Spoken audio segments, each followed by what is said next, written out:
Alrighty, welcome back to the stream, and welcome back once again to Pathfinder Wrath of the Righteous. So it's been a couple days since the last time I streamed this, mostly due to heat, as in literal temperature, but today's a nice day, and hopefully that'll get fixed.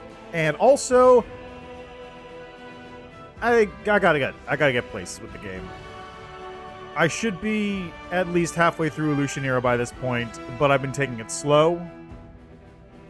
So, let's get some work done here.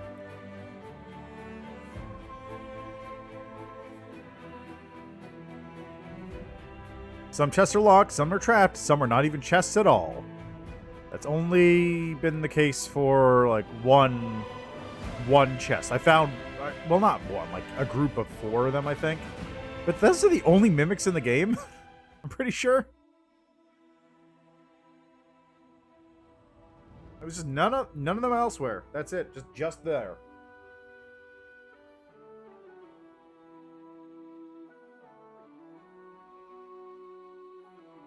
Alright, give it a minute. Also, I hope nothing's broken. Alright, hello. Alright, anything else I need to take care of? Make decision about KLS's request. I got Secrets of Creation. Turn to Live's Lair. Battered Spirit. Identity of the Half-Elf Woman. Find the Missing Soldiers. Alright, I gotta find those two. On the Cusp of the Abyss. Find a way to remove the Demonic Seal. The Wayward. Go to Neathholm.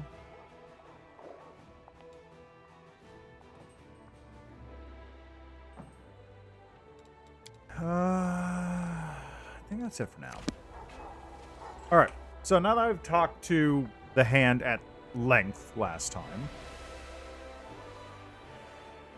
that entire thing with Pelora's Fall was there. Let's see what we can do here. Oh, hey, cool, it's Erebeth! Oh, it's Leota, right. Why do you look so puzzled? Thank you, Erebeth.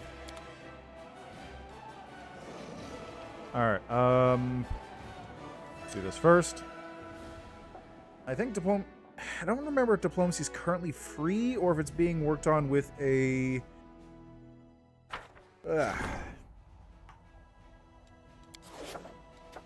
Default the spray break. Is it going to become a heavy flail, a light shield, or scale mail? Let's give it a heavy flail. I think I've used a light shield and scale mail before. Alright. Other. Not gonna touch this. Army. Letter about Kalesa. Dragons in care will have to be dealt with later. Alright, 2 days left on Bella Mercy. Letter about Kalesa's got 10 days on it, which is annoying. So, military and leadership are still available to be dealt with, but there's nothing here to really do, so... that takes care of that.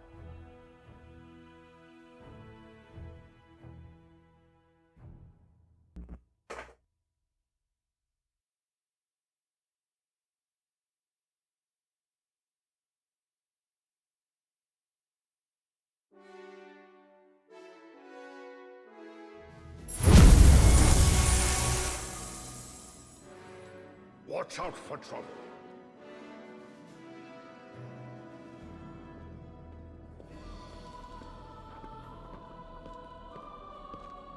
Also, nothing to do with that Doom Marine helmet, which is really kind of sad. I can dump that away. That's really about it, so... maybe I can give that to Woljif. Alright, level up.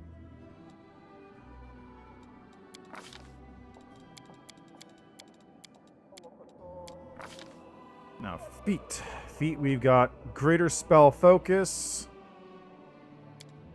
Conjuration. Add 1 to the DC.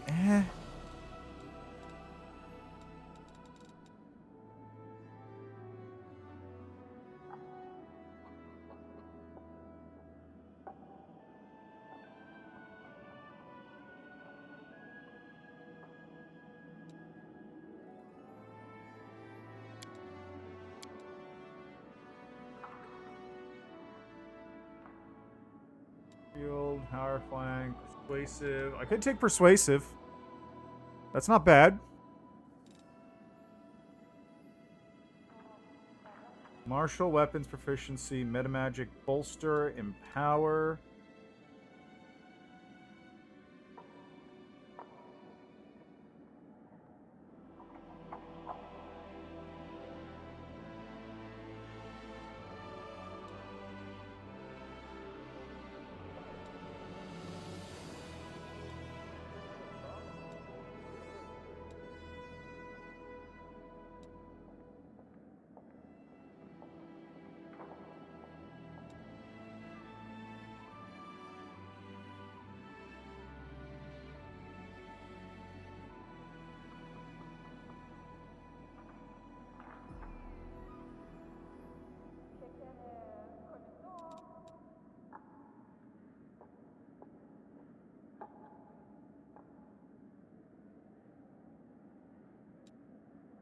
I don't know what to get here.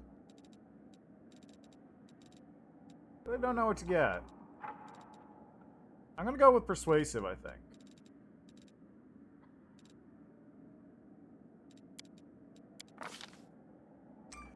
Now for spells. Oh my god, level 8. Wait, okay, hold on. 6, we had Ward Against Harm, Communal, Ward Against Weakness, Bolt of Justice. That's a conjuration spell! Creeping Doom, Cure Serious Wounds Mass, Radiant Ground.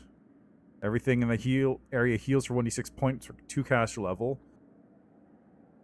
Conjuration Wall of Light. Against Weakness of Communal, Sun Marked. For 1 minute per caster level, the target's attacks deal an additional 1d6 holy damage per 4 caster levels, and any creature striking the target in melee deals normal damage, but also takes 1d6 points of fire damage, plus 1 point per caster level. That's really good. But what else is this? Avenger's Blessing.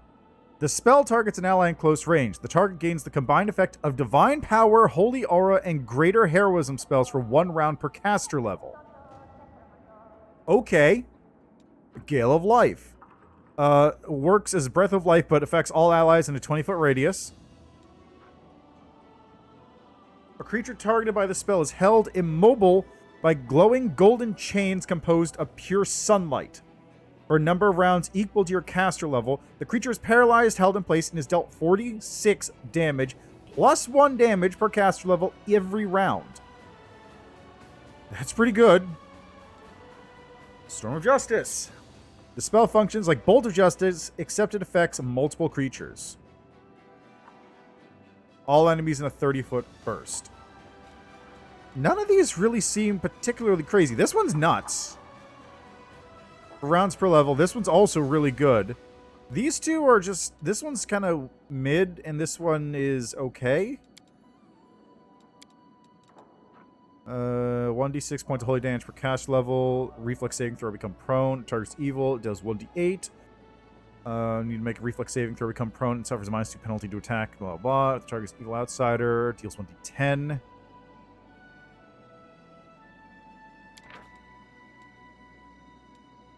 There's a Demon Lord, Evil Dragon, or Lord of Undead. That's pretty good too, honestly, actually, now that I look at it. Although it really only gets really good at the higher points when it just scales up.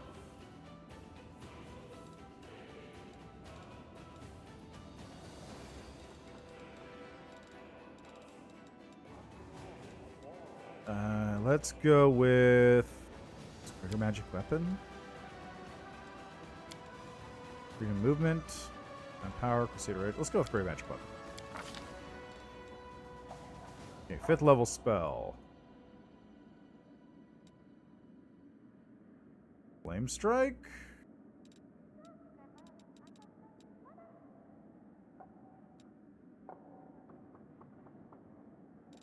Vine Trap. Such becomes paralyzed and entangled.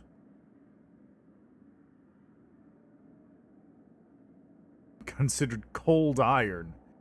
And even if they save, they still get entangled and take damage every round.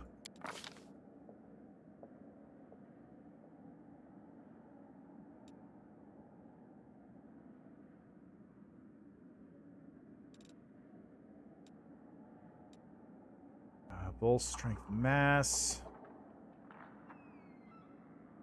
Summon huge elemental. I gotta go for the summons. Continue the summons. Okay, now also, going here, because I just remember there is that thing that allows you to transfer over spells and abilities to other schools.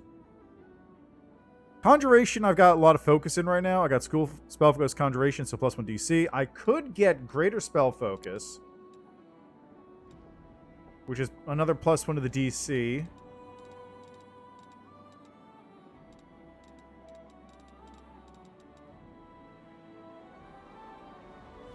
Spell focus. Spell specialization. I did take spell focus in here for another add +1 to the DC. Okay,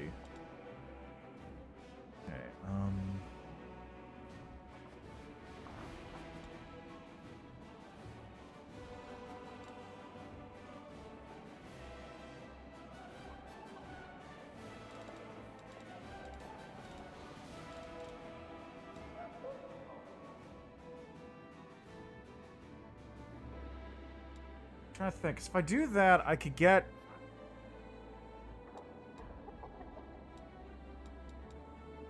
Let's say I do that, and I go here, and I grab that thing, and then I use it to... Because I need to also... I also need to boost the transmutation spell duration up, which I think is its own thing, isn't it? So, maybe not. Yeah, let's go with persuasive. I'll just keep my perception and persuasion stuff going. Even though I don't have much perception to work with. +3. Yeah. Is there knowledge? No. No, there isn't. Alright, let's go with that. It's really hard to get feats for casters after a certain point. I want more mythic abilities. I don't want more feats. Yeah, seems fine.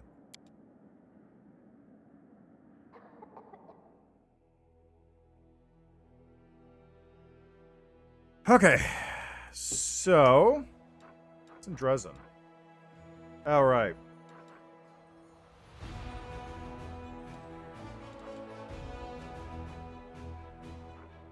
Temple of the Good Hunt. Gotta go deal with that, too.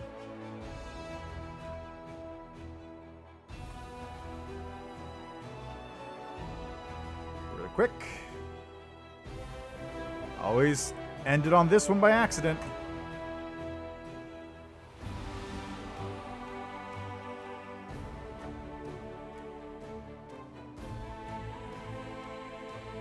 I believe this one's called Dellamere Temple in the notes here. I'm pretty sure that's what its, like, name is, so give it a minute. Blah, blah, blah.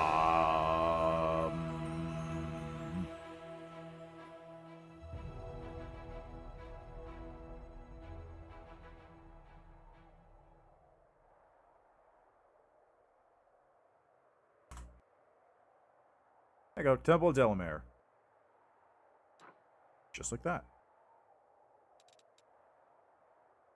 Also, let's level up some characters here. I'll look at Scoundrel, just... There you go.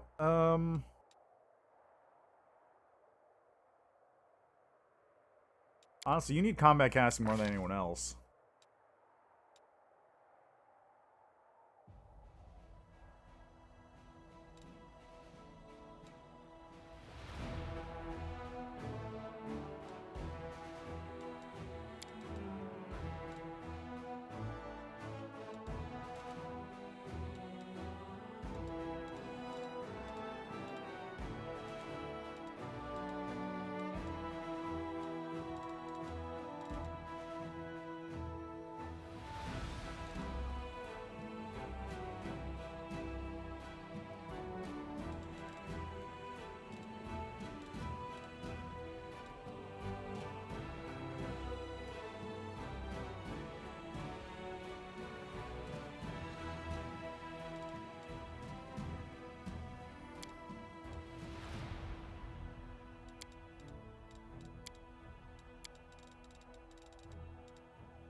Spell focus evocation. Let's go with that.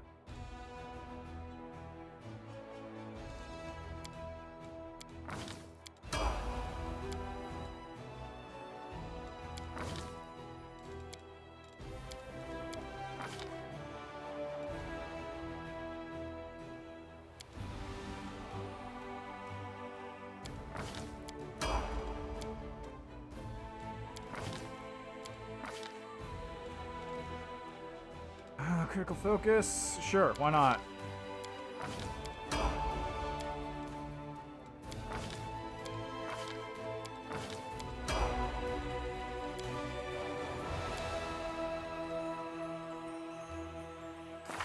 Alright, and you need to up your spell book.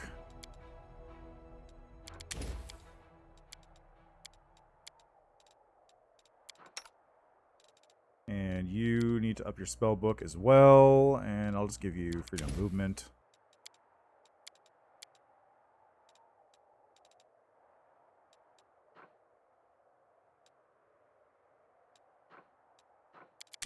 There. And we're good. Time to get a move on.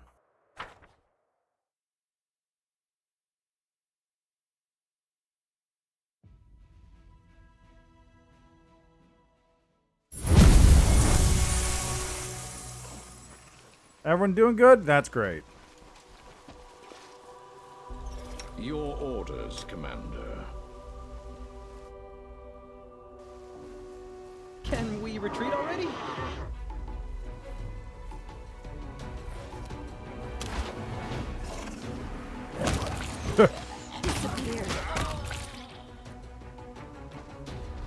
You can handle them.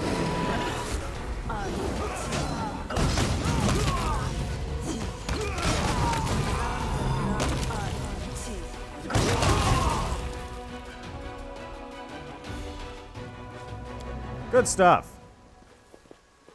Now, as a fellow follower of Aristil, I'm going to be real pissed off about this whole nonsense. Keep your calm.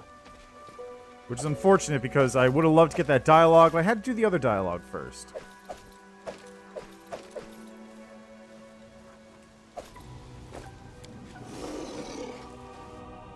Alright, let's go. Zenadra looks at you in alarm and irritation, but she quickly regains her composure. Her tone is threatening. So you found my little refuge then, Commander. I can't say I'm happy to see you here. We're in a bit of a hurry, and you no doubt plan to wreak the same mayhem you did in the Ivory Sanctum. Why don't you come back another time? The woman's words carrying a taunting edge. What'd you say to little Kiado? He wasn't at all like himself when I arrived. He attacked me and tried to kill me. So unlike our little coward, he's in the cellar now. He'll nourish us before we depart on our long journey. Seal is muttering up promises of a slow, painful death. Let the boy go and you'll have the chance to survive this day and stand trial for your deeds. One chance. Ha! Why don't you get on your knees and lay down your sword, and then we'll see if I agree to your bargain. It's better to kill enemies without any excess emotion. Methodic. But I cannot deny that when I dispatch this smirking cultist, I will do so with sincere pleasure. You'll not escape me this time! Haha, let's see if you're brave enough to follow me, valiant crusader. Do you have the guts to pursue me into the shrine of Baphomet? And know this, if you step over the threshold of the crypt, Kato's death will be excruciating. A brood of hungry rats will appear inside him and they'll chew him from the inside out. If you choose to fight me, you'll be condemning him to death. Now that's a threat. The rabbit priest will die. Right, let's turn around and go. Not so fast, Zenadra. You desecrate my temple. You took my courage and you will answer for it. Feel the wrath of Aristil!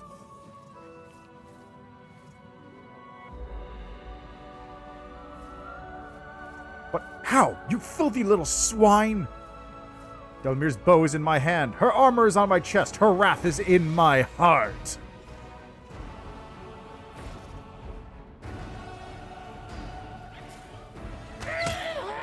Hey!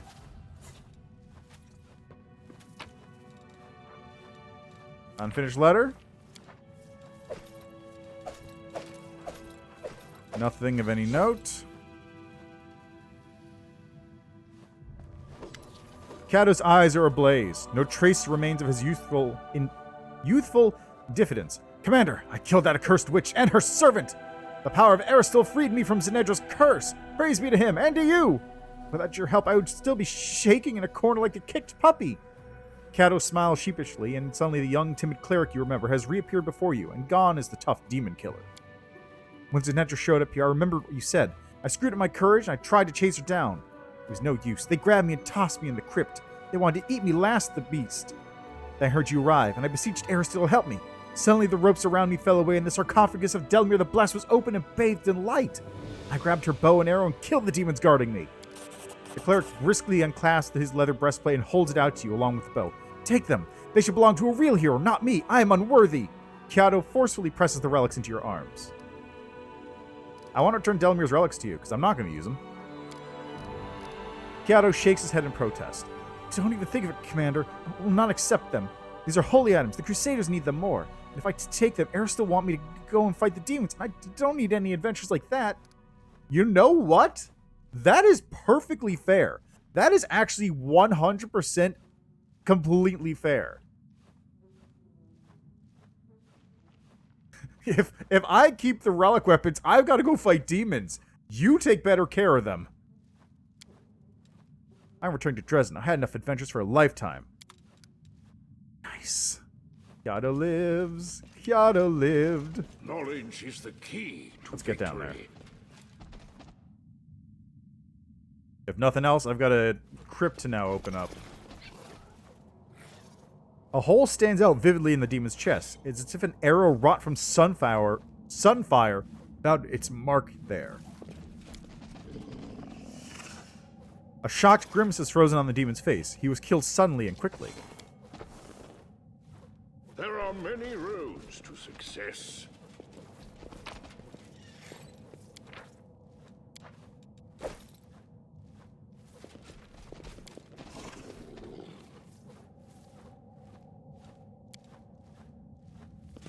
I will guide. Interesting. So you don't even have the option to interact with the sarcophagus at all. You straight up cannot do that. That's intriguing.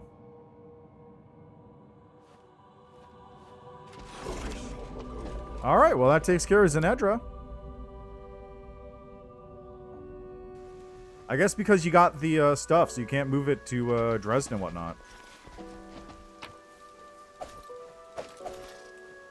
But interesting. Very interesting. Okay. Let's get out of here.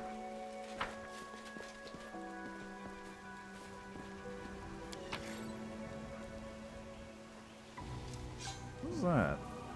Ah, the attractive impulse.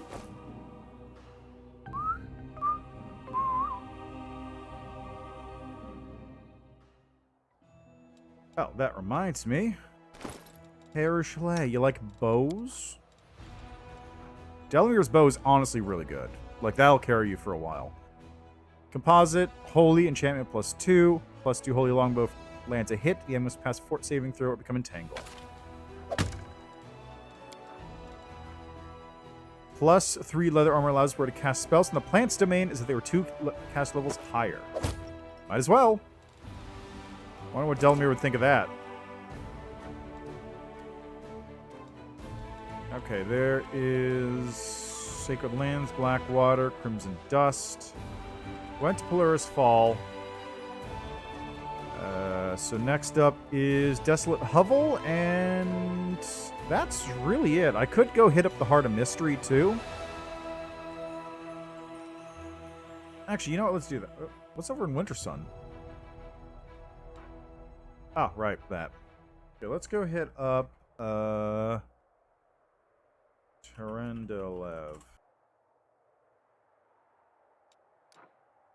I don't know why it's called Terendelev's Lair when Terendelev was just there for, like, maybe, like, a month. He was mostly dealing with... Most of the time Terendelev was alive was either fighting demons in the World Wound or fighting stuff in Canabris. Speak with your actions, not your words. Speak with your actions, not your words. Eh, whatever. There are many roads to success. Alright, right, what's my current alignment? I'm currently lawful good, bordering towards neutral good. I gotta do more law. I guess I'll deal with that more in Lucianera. To practice my combat abilities.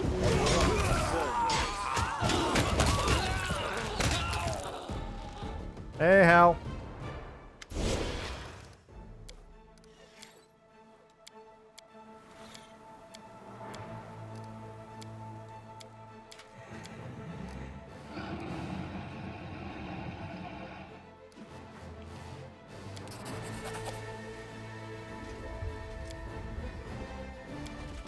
Bye.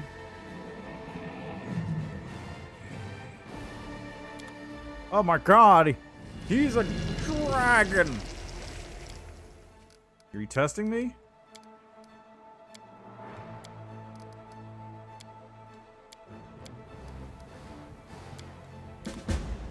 Bye.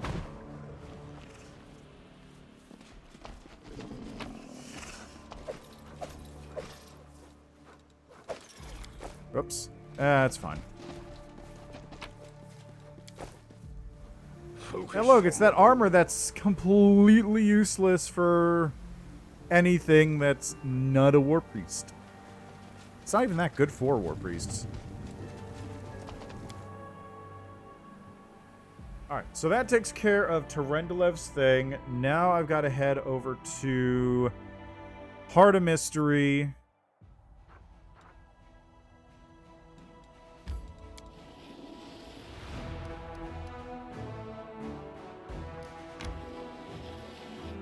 I don't know why it's not letting me move around. There we go. And I'm just popping in here for a minute because I need to get the teleport locations opened up, and this is just telling me to go here, so.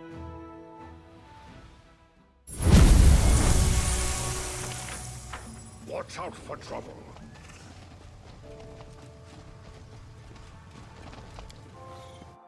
Oh. That's interesting. What? Where's the mask? It's over here. There it is. Keep your calm. Darkness. Hello.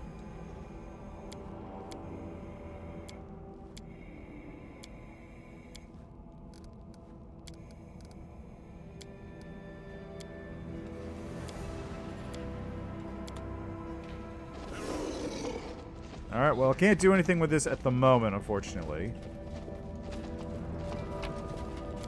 Get some Elven notes. And...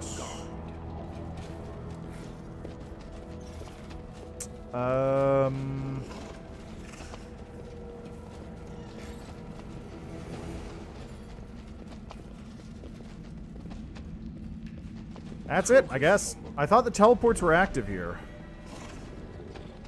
Guess not. You know what it probably is? It's probably you have to hit the teleports from the other locations to get back to Heart of Mystery. That's probably what it is. So it's not useful as a hub until you've been to the other locations. Watch out for trouble. But you know, I think that's reasonable. That's not too crazy. It is genuinely a very useful teleport hub, though.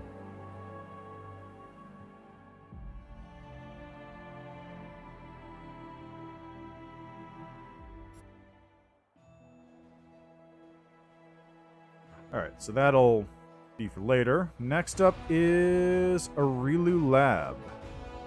Or was it Core the Riddle? I think it was Core the Riddle. No, it was definitely Heart of Mystery. Anyway, I'm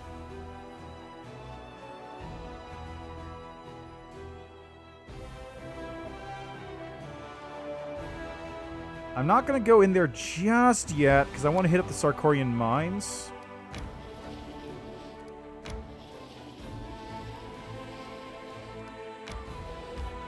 Man, that is just like a Fallout vault on the entrance there. I want to hit up the Sarkorian mines real quick, because it'll only take a second for me to find the dudes.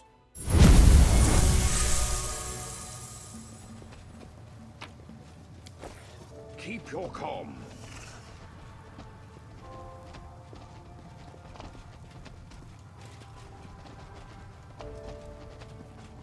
I won't let you hurt Smilodon. my friends.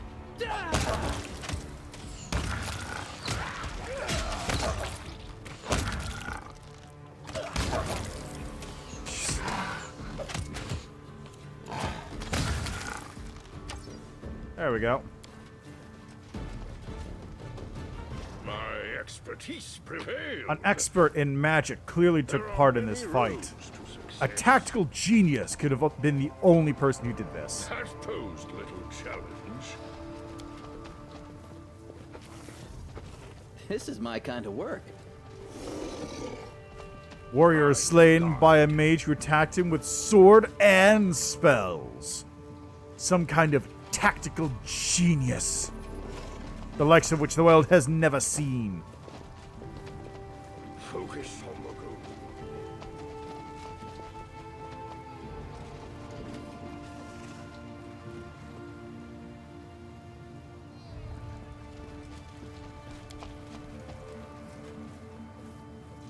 So you got a cave in. Is there anyone else I need to find? I feel like there is one more. There we go. Up here probably. No? Keep your calm. Oh, there he is.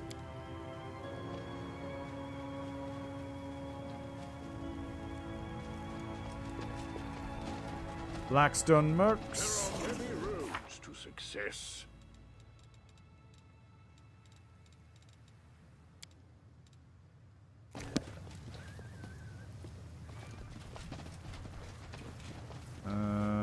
I will guide. Did I get this one?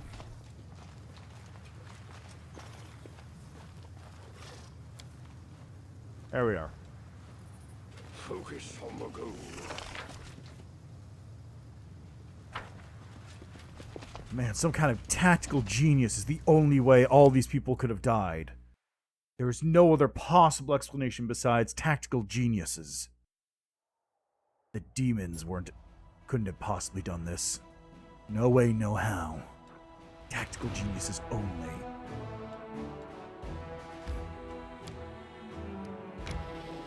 Weird. Oh, right. Well, I'm here.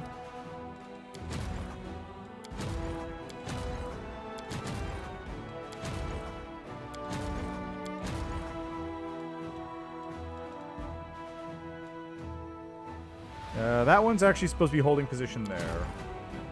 That one holds position there. That's the one that needs to be moving.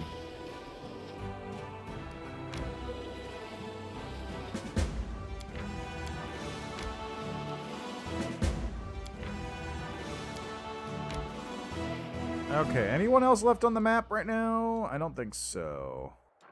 It's like some enemies down there, but I can't really do anything with them. Yeah, I think that's it. I think I've got everybody. Alright, in that case, you just start moving back over this way.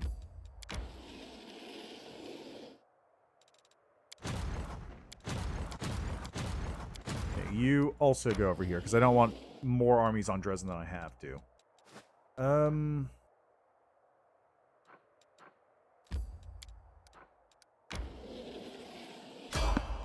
Oh! Someone on the road. I bet it's Kiney. What's the weather outside? High UV.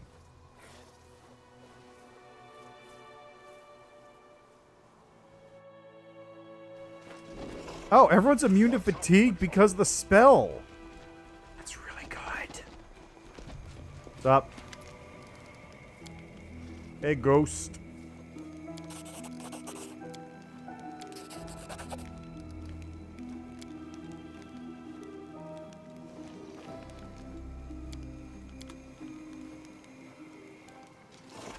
Keep your calm.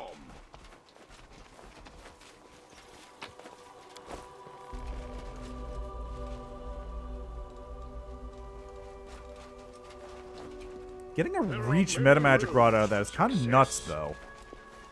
Not that I need a reach metamagic rod. Anything that I'd need something like that would be happening within range of the spells, generally. Like, reach spell is handy in actual D&D. Because an actual spell... Like, I don't think reach works on touch range spells, but it does mean that, like, a close spell can be upgraded to being much further away, which is genuinely useful.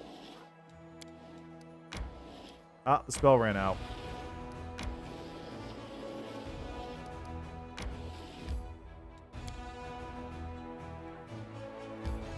Like, here, let me open up reach metamagic real quick. Reach spell. There's also a lot of metamagics that are just not implemented. Reach spell uses up a spell spot one level higher, and... Oh, touch actually does get upgraded. So touch, close, medium gets upgraded to close, medium, and long.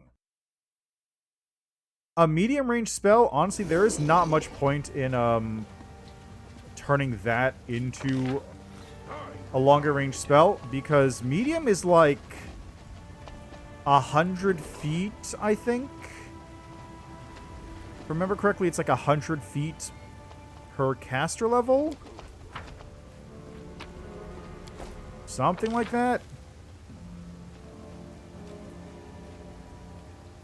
Anyway, it is it's quite far. Like, long range spells are like 400, I want to say. Something ridiculous like that.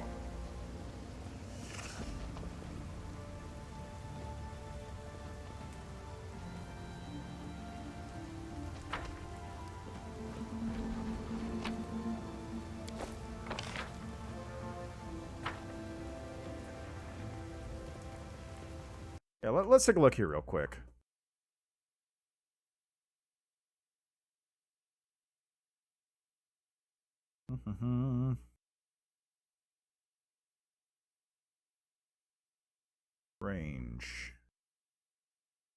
Range. Spells range. Blah, blah, blah. Touch is, of course, adjacent. Close range is 25, as far as 25 feet away. So it's 5 feet for every 2 caster levels. That's a very low distance. Those are the kinds of spells that you really do want to upgrade to actually being, like, not... It's basically within 1 move distance of you, which isn't great. You want to have something further away. Touch upgrading from adjacent to within 1 move range is also very good.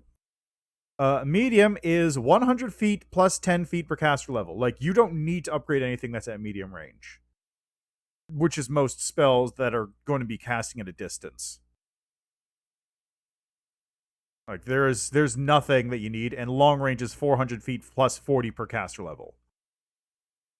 That is only relevant for something like Control Winds or something that functions on a arena-wide, not even arena-wide, like, that's something that basically functions on, like, a area, like, town-wide size.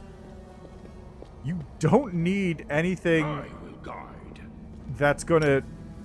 You don't need anything that's gonna hit stuff a quarter of a mile away to function. It's a little it's just unnecessary. That's all it is. It's just unnecessary. Focus on the goal. There we go. Now we got a teleport active.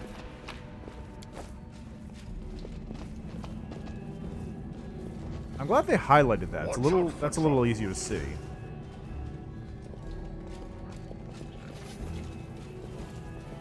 I'm just gonna take the quick trip over to the Heart of Mystery, because why not? It's right here.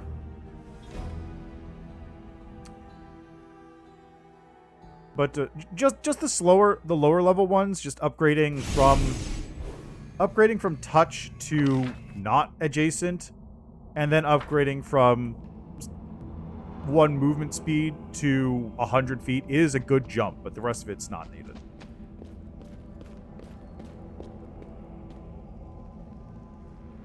It's kind of like doing a far shot.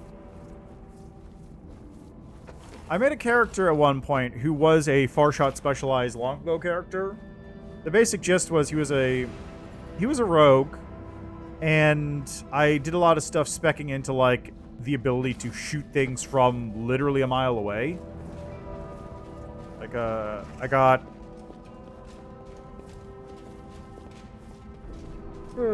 I had, like, far shot, I had range penalty reduction stuff, I had sniper goggles so I could sneak attack at that range, I had ways to get around not being able to see enemies at that range. Because, like, you've heard the story about, like, the archer who sits in the tavern in town and just provides fire support from there. I was thinking, like, you know what, let's see if I can do that. It's kind of terrible, honestly.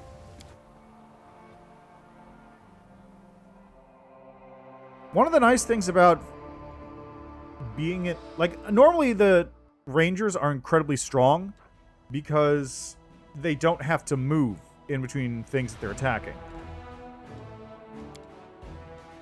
If you're a ranger... So you think nothing gets past you? That you notice everything, huh? I bet you won't be able to guess which cup the pea is under. Just watch. I put it under the middle one, swap them round, and round again. The first pea is in your hand. The spare is behind your ear. Judging by the engraving, you stole the cups from the silken thread in Canaver's. God damn! Ah, that's really good. That's really good. That's a great interaction.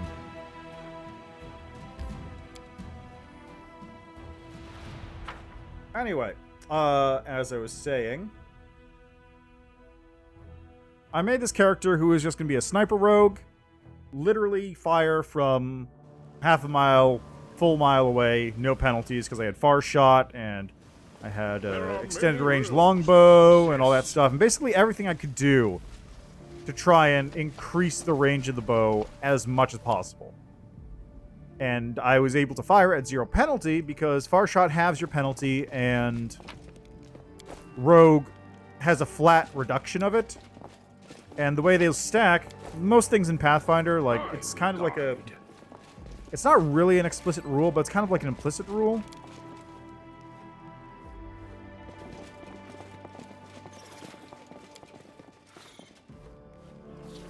Oh my god.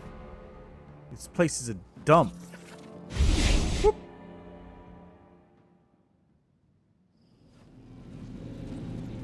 Alright, so like the implicit rule, I don't remember where it's actually stated, or who stated it, is that in Pathfinder, all bonuses that would stack in the way that is most beneficial to you.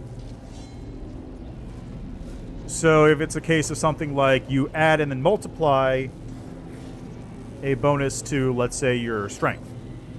If you double your strength modifier and then also you add +3 to your strength modifier, you would add +3 and then double it. You wouldn't be forced to double it and then add 3 after the fact. So, going by that, Sniper Rogue has a flat -1 reduction to your range penalty. Like, per range increment.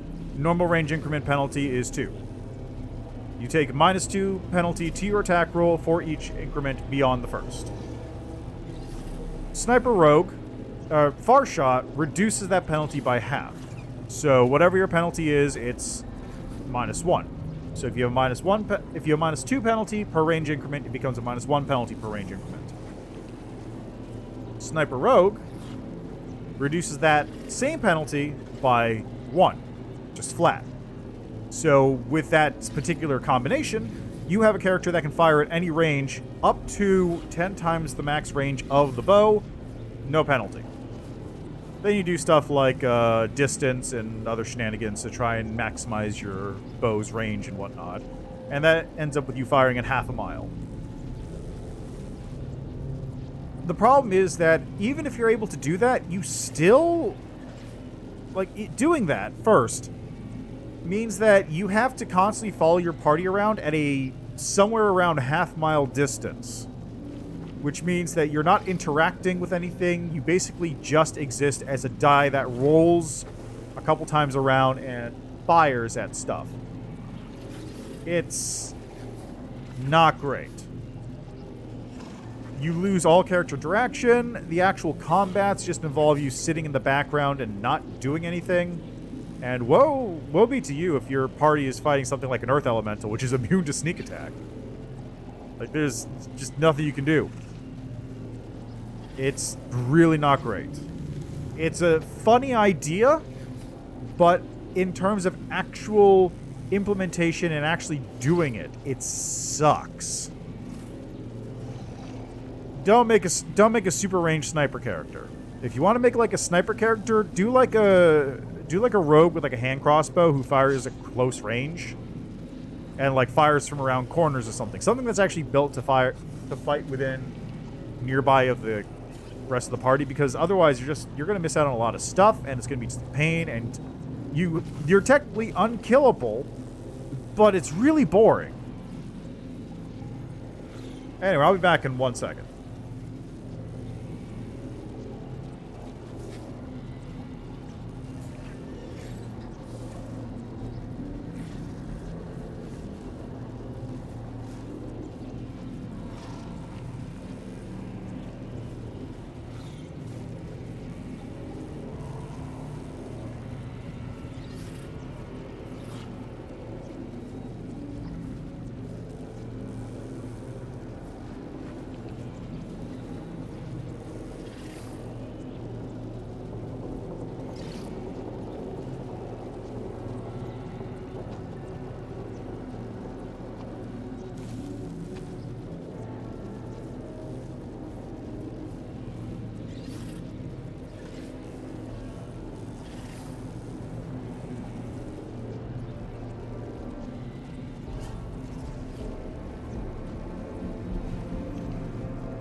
Alright, anyway, let's continue onward, shall we? Focus on the goal. Touch the crystal. Day 16. Oh my god, it's Relu Vorlesh. Oh my god, it's the suture. Have a look around. Why'd you have to ghost me? You know, Oh, don't go. he would. You're strange. How did you? What? My lad, that's it. Lady Vorlesh was. Trust me, I am also. To be honest, I'm glad she's not. Don't be afraid. Here. Are we real? You're in a big hut. Look, ugly Favorite necklace out of boredom. Maybe I'll tell. You'll have to dip. Alright, what else is around? I also can't believe that door in Aurelu's basement is nothing. I can't believe that door is nothing. Take a look. It's sitting there. It tells you it's locked. Not you can't interact with it, just it's locked. And it's taunting you the entire time. And it's nothing. It plays no part of the story at all. Can't believe it. Alright, now before I forget... Mystic theology, arcane bombomancy, eldritch sciomancy, and many other clever words. Sure. Whatever you say.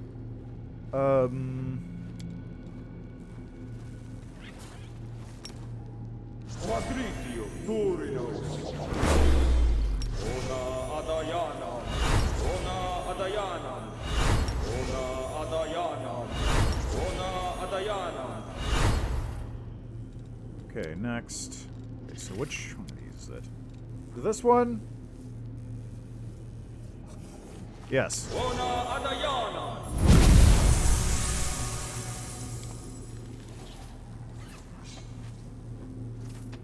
It's one ally. Trucy and Communal.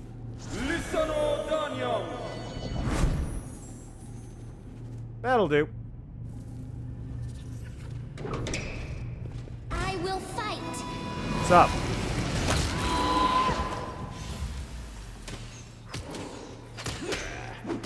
Oh, Regel's not on the thing. Whoops. Regel, get on there. Get over there.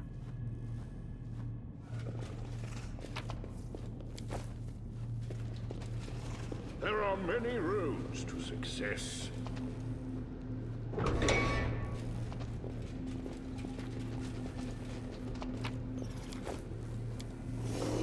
Cloak of the Ancient Herald. Which one's this? +2 persuasion. DC of spells with compulsion descriptor is increased by 2. Channels energy to harm. Affected creatures successful will saving throw be dazed. I sense something. Okay, well, you know what you should sense? Ask nicely.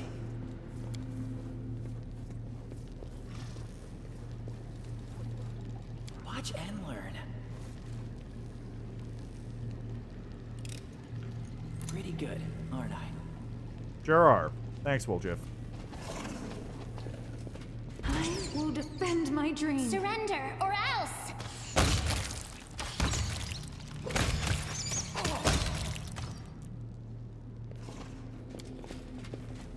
Yeah, that was easy. What do we have here? I finished here. Is there more? That's all you get out of it? It was probably used on demons?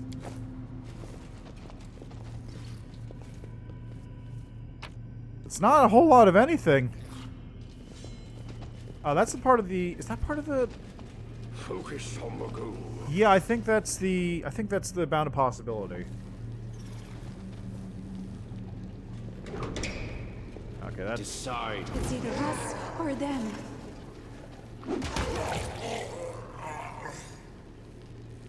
Yeah, I'll have to go talk to the storyteller soon enough.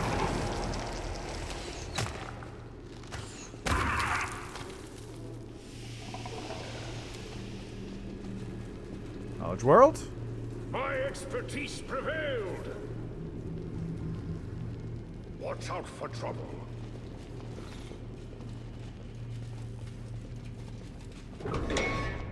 What do we got? Expedition boots. Mobility and athletics.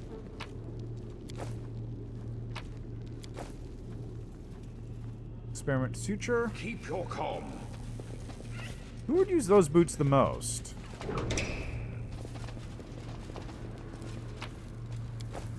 On Midnight Bolts. I'll take that one while I'm at it.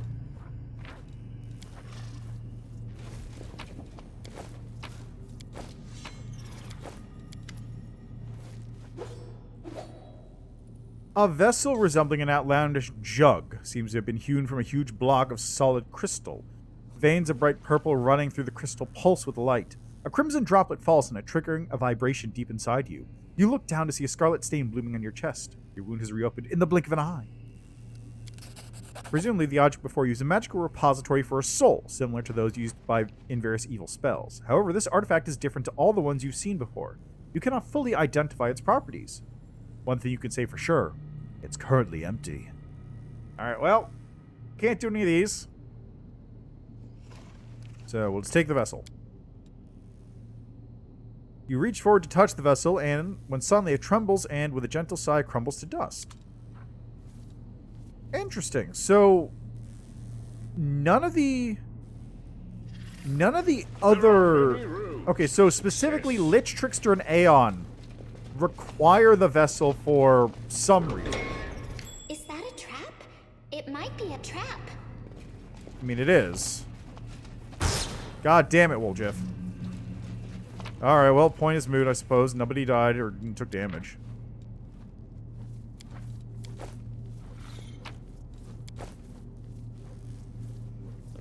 Anyway, the, okay, so Trickster uses it to hold moonshine.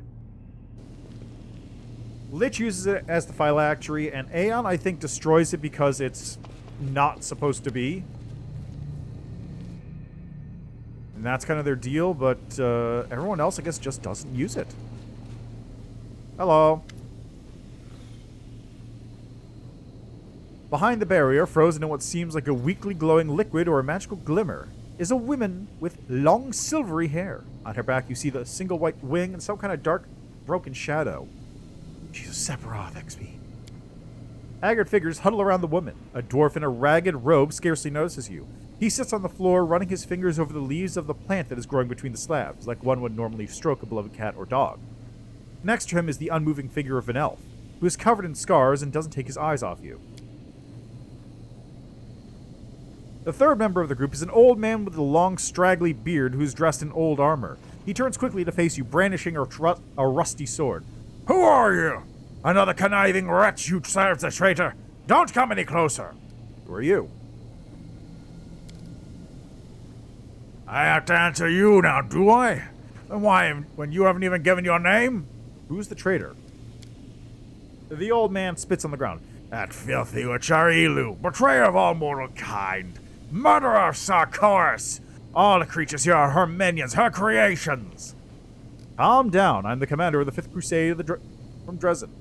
I came here with the blessing of the Herald of Iomine the Lightbringer. I'm seeking the angel Targona. The old man drops his sword in shock. Can this really be a sign from the goddess, the one I've been waiting for? You must be seeking our protectress. We don't know her name, but there's no other angel in this repulsive dungeon.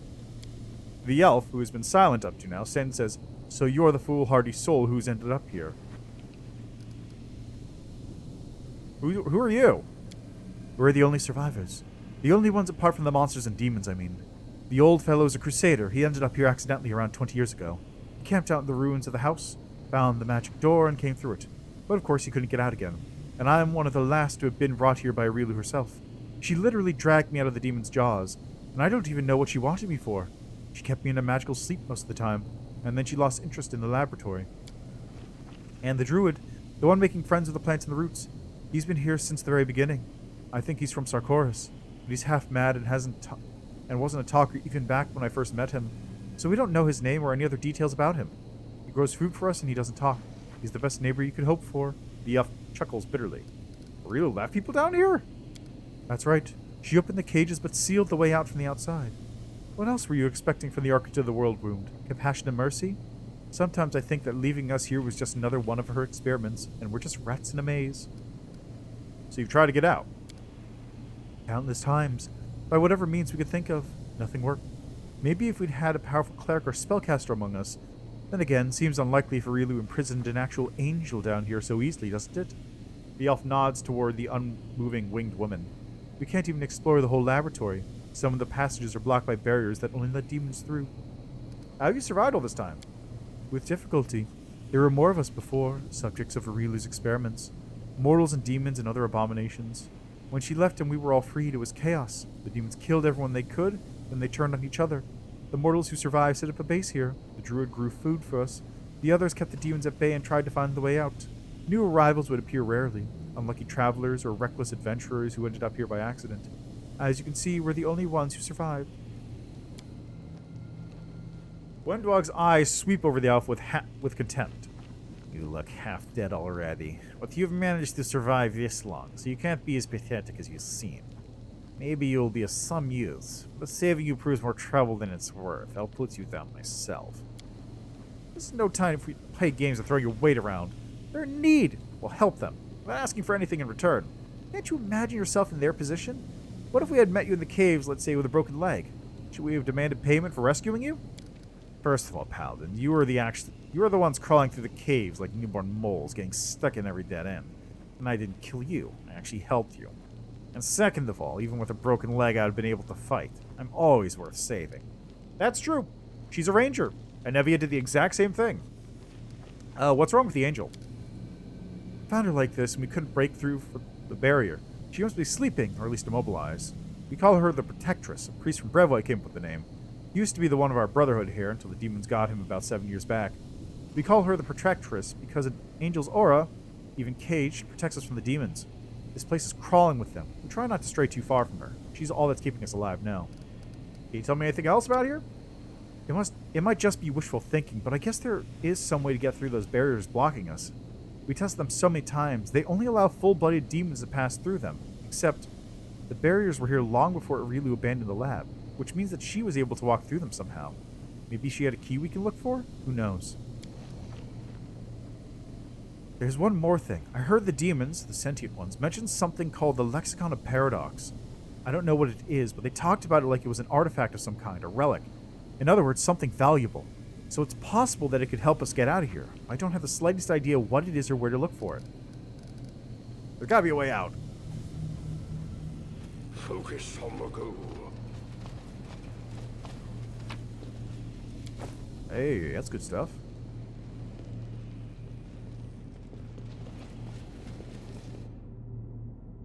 go.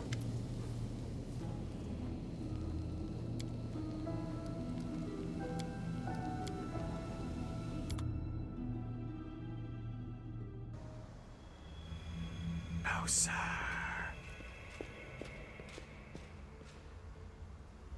It's Rachel. Predictable. Rachel gives you a stiff nod. Commander, what happened to you? To me, nothing. I assume an attempt was made to invade my mind, to extract some secret urges, passions. Thankfully, like any good officer, I possess none of those things. God, he's so good! It's such a good scene. Ready to go? Ready, and then some. I insist that we move off without delay. We must find whatever it is that is trying to influence us. God, it's just... He doesn't give a fuck. Zero fucks given.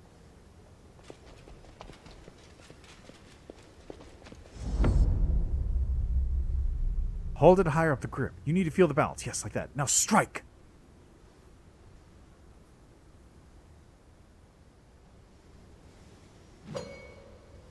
Damn, I did it! Did I do a good pop? You sure were, my girl. You'll be the future bane of all demons. I love you so much, Pop. You're the best! The vision disappears. Graybor stands motionless for a moment, realizing what just happened, then spits cynically on the ground. Well, well, those beasts got into my head. In case you want to talk about... Graybor glowers at the priest. Don't even start. Just forget everything you saw and don't tell anyone about it ever. Just think of yourself as my confessor and hold your peace. The vision was so peaceful. Graybor shrugs in deliberate nonchalance. It happens. Ready to move on? More than. I need to find out who got into my head and kindly ask them to stop.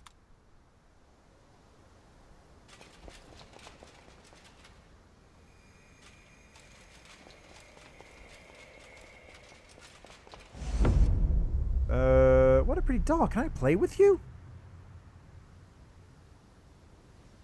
Sure, Ember. I have a dollhouse too. Wanna see? Here, have a cookie my mom made. Will you come play with us tomorrow? I'll bring ribbons and then we can put them in our dolly's hair.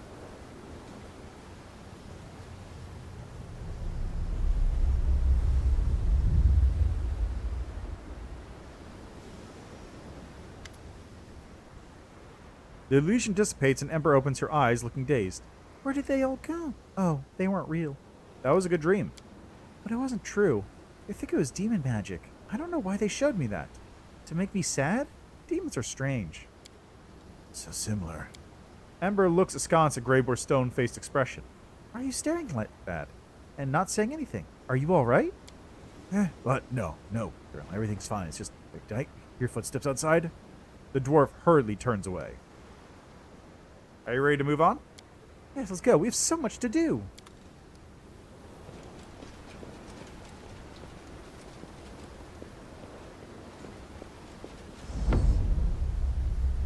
We're sorry we suspect you, Woljif. Come back to us, Woljif. We're nothing without you. You're the best of all of us. Forgive us. Come back.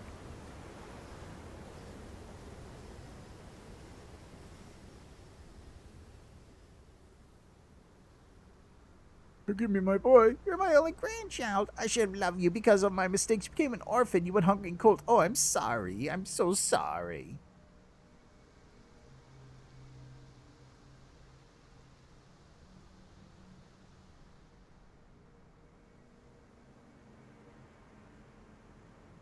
I thought you were a lowly thief. I was wrong. Forgive me, Your Majesty. Forgive me for not recognizing you as a king immediately. Allow me to serve you, even as a washerwoman. Forgot how dumb Woljif's one is.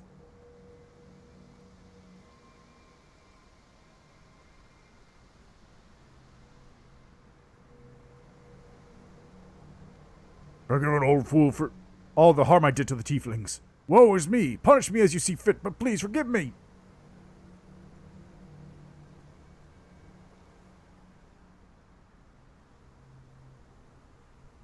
I, though unworthy, humbly beg your forgiveness, Your Majesty. Life has been hard for the tieflings of my land, and it is my fault. I beg you, don't kill me. Here, take my crown instead.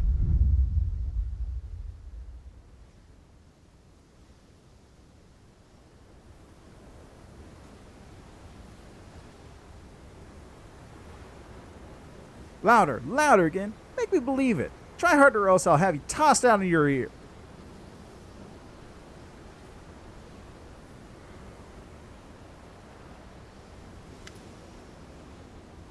Woljif is still standing in the middle of the room with his eyes closed. Louder, louder, and with more feeling. Bow before your king. And now, Galfrey, it's your turn. Hand that crown over here. Hey, why is everyone so quiet? He opens his eyes. Oh, Chief, are you going to give me a groveling apology too? I mean, did I fall asleep or something? What was that? I don't know. I liked it. I was king, see, sitting in the throne room, and everybody loved me. My neighbors were groveling on their knees, and there's mountains of food. I was just thinking about getting a couple peacocks roaming around the gardens when you showed up. Woljif sighs heavily. Don't worry, pathetic little hornhead. The illusion is gone now. You're back in the real world. The world where you grovel at the feet of everyone else, not the other way around. Don't think of it, weren't in my dreams, Legs 11. You know why? I could have seen what it was like to have you crawl before me, but not seeing you at all? That's a million times better. Can I take another quick look? I want to start this thing up again. All right, don't look at me like that. If you're such in a hurry, let's go. And I'm missing Urshleg. Your eyes, Sanchedlovsky. I always see a light in them. Is that inner strength? Or perhaps the spark of your soul? I like how it's a romantic dinner. Share this with me. I want to possess you, to own you. The vision fades to black, and Arushli covers her face in horror. No, I don't want that. I don't want to want that. Interesting fantasy. Please, don't. I know I'm a monster. I pray that I can keep myself in check. It's just this place. It would wake the demon in anyone, even a mortal. A glimmer of a smile plays on Camelia's lips. Your passion was so intense. When one wishes to possess something very badly, one can sometimes break it in the heat of the moment. Wouldn't you agree?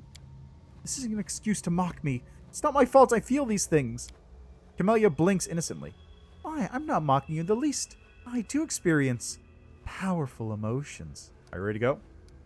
Yes, I'm almost certain that a demon is creating these illusions. Very strange and powerful demon. We have to find them. Well, don't worry, we don't have long to go. And my party's all fucked up now. Boy, is that fucked up.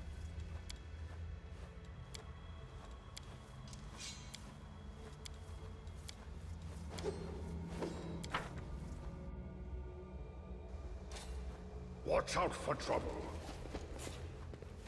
There we go.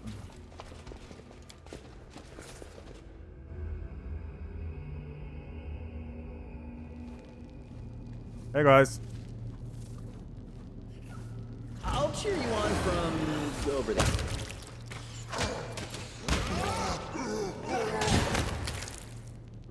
Yep, I was. What are you?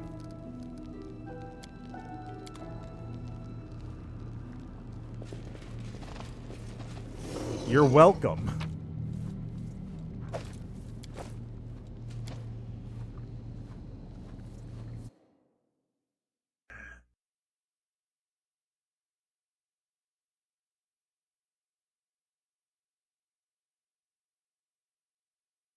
Yeah.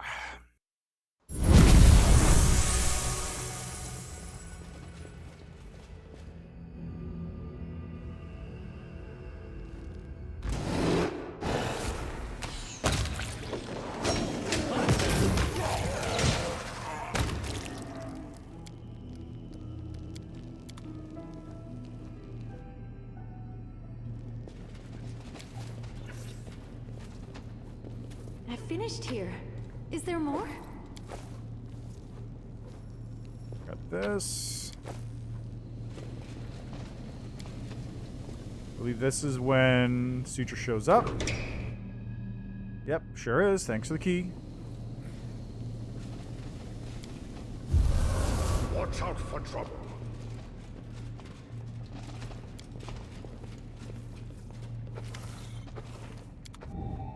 Day 4.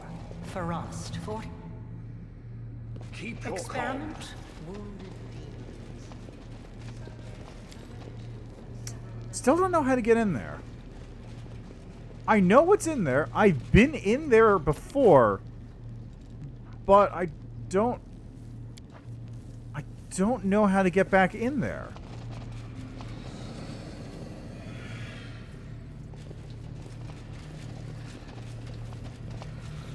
Alright, so we are at the... This is the room with the thing. There are many rooms. Let's go back this way and clear it out in that case.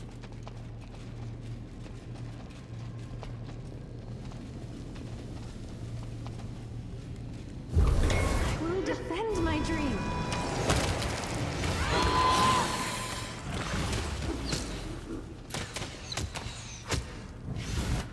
And away it goes. Again.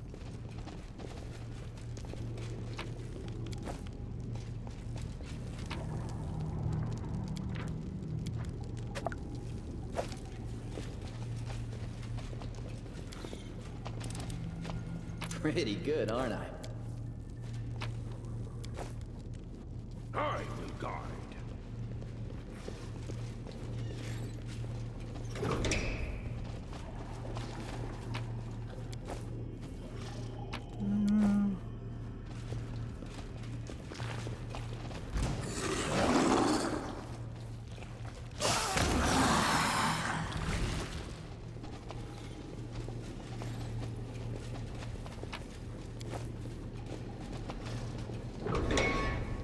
Take a look. Ah, a surprise. This is my kind of work. There we go. Got some more bits and pieces here. Got that note from Opon.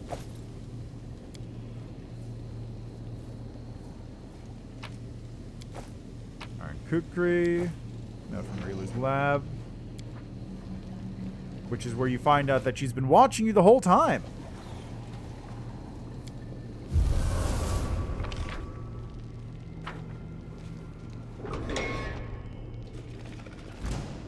Oh boy, it's a Darachne. Cover me, all right?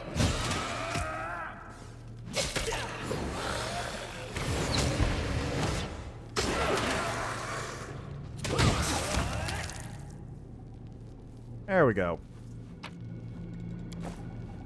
If I want to just get a bunch of scimitars off of Marilith, I got plenty. Watch out for trouble.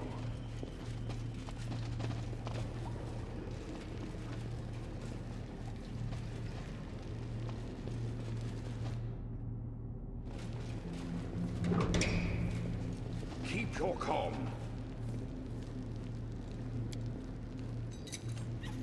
This is my kind of work. Let's make this quick. Retreat is not an option. As an example, there are many roads to success. And boy.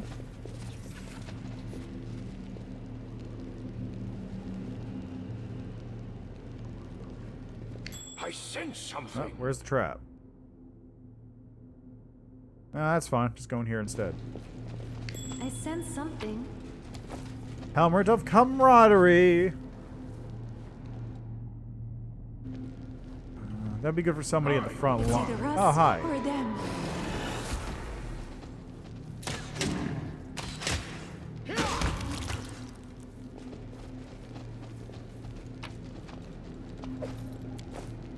Time to work.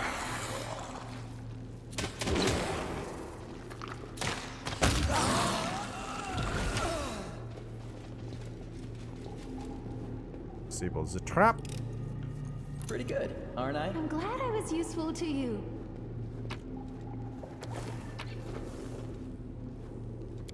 Focus on the goal. I could have sworn there was a third thing in here, but I guess not. Is this the... No, it's not. Must be a different room then. Watch out for trouble. Hey, look, it's some Demodans. Keep your heads down. Ah, this is where it is. I'm sorry I have to do this. Good. Job done. I wonder... Rachel might not be bad if you use him as, like, a slayer, too.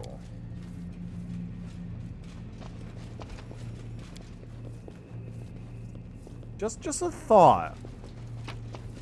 He's a full BAB character. He likes wearing heavy armor. I think Slayer might not be a bad pick for him.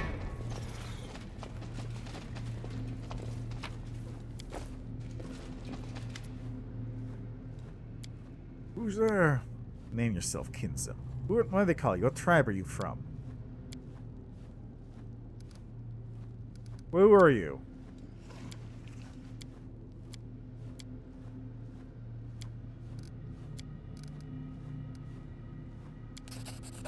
Close ranks. Yeah, how would that get for you? How well did that turn out for you, bud?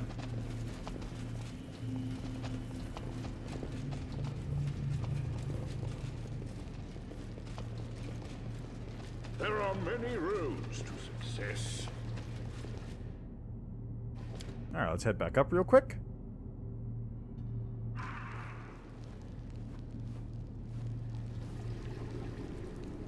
And back over to here. And let's free Targona before I do anything else.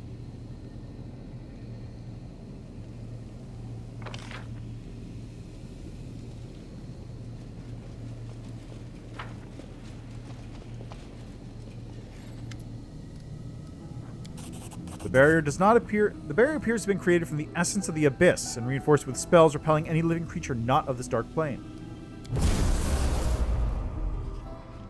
You see a beautiful silver-haired woman whose face displays unusual heavenly tranquility.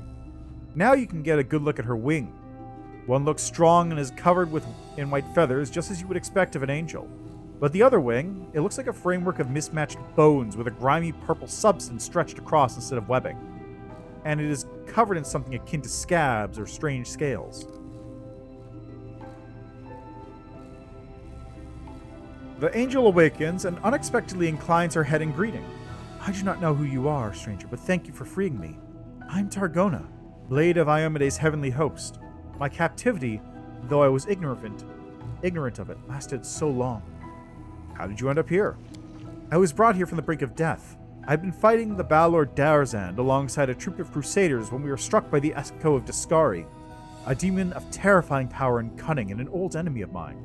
All my comrades perished, and the two demons set upon me like predators savaging a bird. The Echo ripped off my wing and left me to die among the bodies of those I failed to protect. And then she appeared, the architect of the world wound. The angel's gaze darkens. Sometimes I am amazed at the vast power, terrifying or benevolent, that can reside in a mortal. However, Relu is no longer mortal. She brought me here. She treated me as much as she could, or as much as she deemed necessary. I can hardly remember those first days in the laboratory. Pain, strange magic, purple flames flicking around me. Relu spent hours casting spells over me. I was chained the whole time, though I was too weak to fight or flee. There was nothing else for me to do but talk to her and try and glimpse inside that black soul. I don't know what I hope to find in there. Perhaps the smallest glimmer of light, hope that all this could be remedied? All I saw was twilight, a veil of arrogance and secrets that Relu had used to keep herself separate from the world. Her thoughts were occupied by some grand experiment. I was of little interest by comparison. When she had finished her work, she put me into a deep sleep. A healing sleep, she said. It was necessary to allow my new abominable wing to settle in. I've been in that sleep until now. What was she planning? She wanted to perfect her accursed wound. The second opening, she called it. The rift was to be larger and more stable, opening a road to Galarian from new abyssal realms. What shocked me was that she talked about the disastrous consequences of her plan with total equanimity, as though they were minor details that were but a distraction from the experiment itself. I also know that her experiment required a mortal soul, perhaps as a sacrifice in some dark rite that would siphon the mortal's life force and use it for perverse ends. I heard, or rather pieced together from what I overheard, that the soul belonged to a child. Relu, like many demons and demonic spellcasters, has the ability to wrest souls from their bodies and contain them in special vessels. The vessel containing that soul was delivered to the laboratory soon after I was brought there. Relu was unusually distressed that day. She talked to me more than usual. That's when I learned the details of her plan. I was aghast when I realized she was discussing the soul of a child, a soul which she likely wished to sacrifice. I cannot describe the horror I felt. What's wrong with your wing? It is the work of Relu. The wing is fully functional. Its creator isn't known as the architect for nothing, but it frightens me. There is more of the abyss in this wing than in the eyes of an enraged Valor. It's an abomination. Carmelia's eyes watch transfixed as the wing, assembled from bones and slimy film, moves in time with the angel's breathing. Her eyes drink in every articulation, every join on the moist membrane. My lady, I'm but a humble cleric, and it's likely beyond my powers to heal the heinous injury that was done to you. But I could not look at how they desecrate your perfect beauty and not say something. Please allow me to at least try to repair it. The angel only smiles sadly in response. You've a pure heart and good intentions. What was done to me is far beyond the power of even angels to undo. Aeon, on the other hand, that can... If I were your commander, Angel, I would immediately order that the demonic wing be amputated. It is a corruption that has been placed inside you. The consequences of that will be inescapable. You may be right, Knight. My superiors in heaven may make the same decision. The hell is with the abyss in their eyes? How unscientific. I would have been pleased if she'd sent me anything at all. Finian's voice trembles. I'm so sorry. I'm so sorry this happened to her. It's terrible. She never should have been... No living creature should ever be treated like that, says Finian. Why can't you get out? Summon some warriors ahead. Even the goddess cannot hear me within these walls. This place, it belongs to the abyss, not the material plane. I could not call for help, only pray for a miracle. Perhaps your arrival is the answer to that prayer. I'm trying to remember what it was. I think it was in the Tomb of Horrors 4th edition module, where parts of one of the dungeons are actually taken from the Shadow Plane. And, like, the power of the Shadow Plane is warping the dungeon's design. So, areas that should be relatively thin or very short corridors are actually extended to be, like, much longer. Or rooms that, by all accounts, should be little, small closets are actually, like huge rooms that have been expanded out. So that's an idea that I think is something that... Like this, the lab, I feel like, is probably actually on a different plane. But the idea of having a different plane effectively come in as, like, part of the place, not even pulling it to a different dimension, but just coming in and having the aspects of the plane apply to it and start warping reality in a specific way is a very cool one. Like, Will Lotus's mansion, for example, is kind of like that, but that's clearly more of a, like, teleporting to different demiplanes kind of deal. This is... The lab, I'm pretty sure, exists on Galarian, but the power of the Abyss has been sort of suffused into it, which gives it these other aspects. I could not call for help, only pray for a miracle. Perhaps your answer is the arrival to that prayer. I know what it's like, being cut off from everything you know, from everything that makes you who you are, whispers Ruchelet. The angel's gaze stops on the succubus and flames blaze up in her eyes. Demon, weren't you one of my captors? The succubus instinctively bares her teeth in response and hisses threateningly. Her claws grow long, and suddenly you see the old Ruchelet, the fearsome demon of the abyss. Stop it! Don't even think of hurting each other! The elf girl's words diffuse the tense atmosphere like cold water thrown on a fire. Forgive me, I spent too long slumbering and my self-control is diminished. I should not have been so hasty to deem your companion an enemy. I wonder what happened if Ember wasn't involved there. I mean, I can't really do it now because she's in the party. That's interesting, though. Can you tell me anything? I only know a little. I really once let it slip that this refuge is where she wrote the Lexicon of Paradox, the book of dark magic containing the secret to the world wound's creation. That means this place is older than the wound itself. Aurelia must have created it, at least part of it, before her great atrocity. I was astonished at how strange she seemed to speak of this laboratory. It was as if she despised this place, yet she tried not to show it. There was a moment when I wondered if this hatred was a sign of her contrition, but I was mistaken. Aurelia Villarish is incapable of feeling contrite, even for a heartbeat. She's like a tempest hurling forward and sweeping aside everything in its path. I came here for you, Targona. The hand of the Inheritor and I were able to find you. The angel's eyes brighten. I have not been forgotten. I have so much to ask you, but that can wait. First, we must find a way out of this dungeon of grief. I have to go.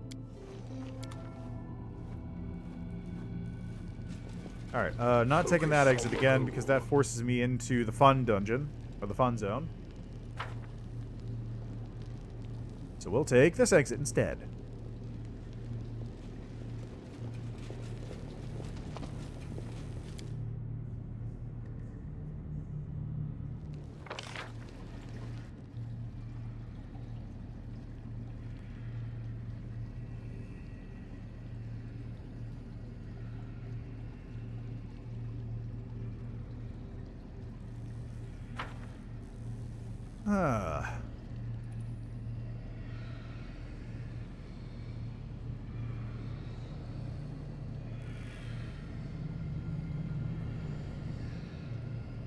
All right, let's see here.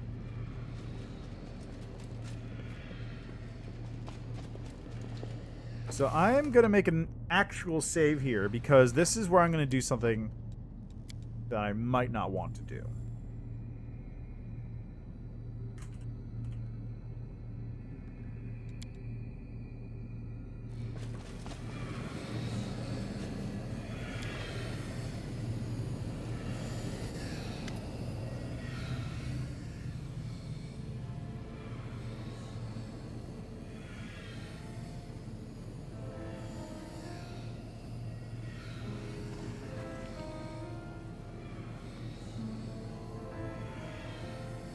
A ripped book lies in the center of the room. Beneath the title in large letters, Lexicon of Paradox, are lines of text written in hasty, bold script. A shimmering purple haze rises from the pages. You're about to step over the threshold when the haze glows brighter.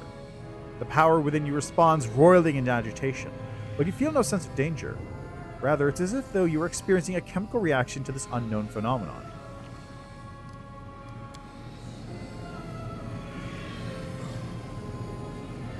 You're distracted by a rustling sound and the heavy thud of ungainly footsteps. So you made it to our treasure trove. Why not take a treasure for yourself? This is knowledge. Go and ask them then. This book is it up? My advice. You cannot. And burn this one. As if one. I don't like the... Oh, making a run for it. All of them. Rift, you're a shrewd one, aren't you? That's good. Take the... Who cares? I would have said that people don't go around handing out gifts like this for no reason. The rationale behind... Well, what... What a charming demon. He certainly does not wish us any harm. There's no reason at all for us to doubt his words. There is no possible way that this book could be a nefarious trap. Not in the slightest. Thanks, Darren. I'm not gonna do it. I refuse to do as I'm told.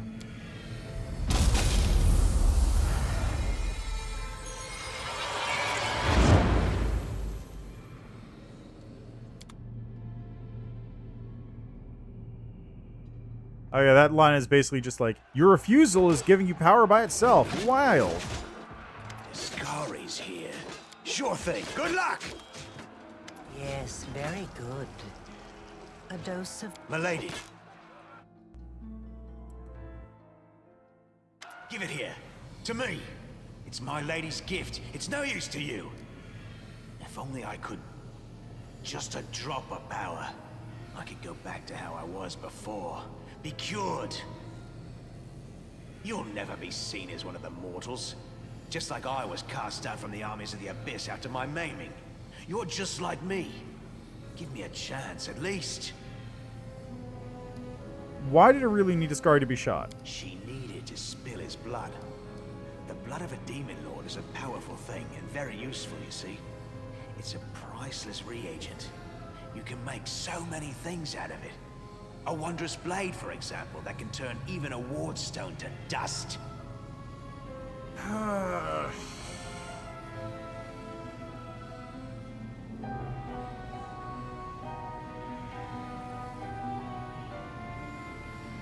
I'm going to be doing this canonically, but I just need to know what happens if I do take it. So, let's see. Suture, take it.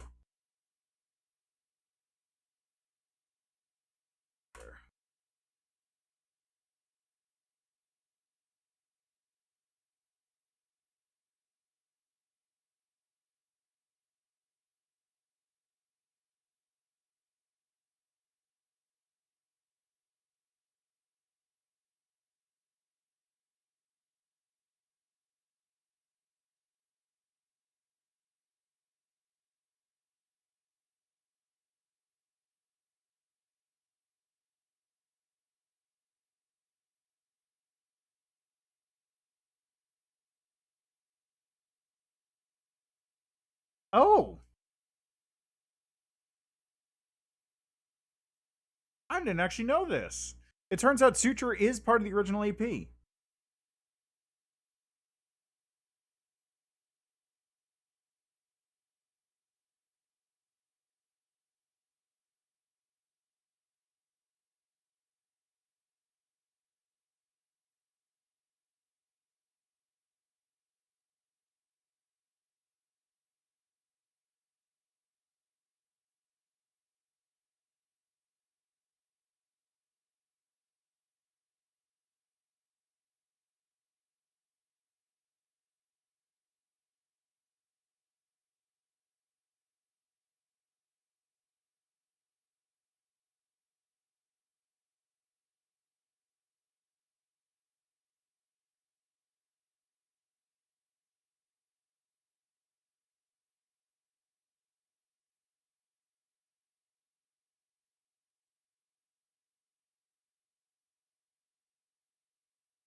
Okay, you know what? I'm going to take it.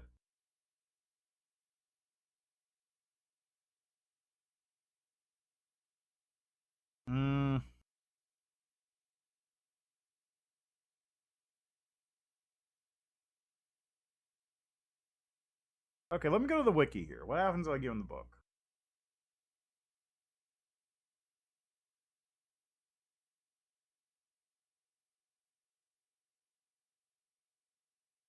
Nothing. Nothing.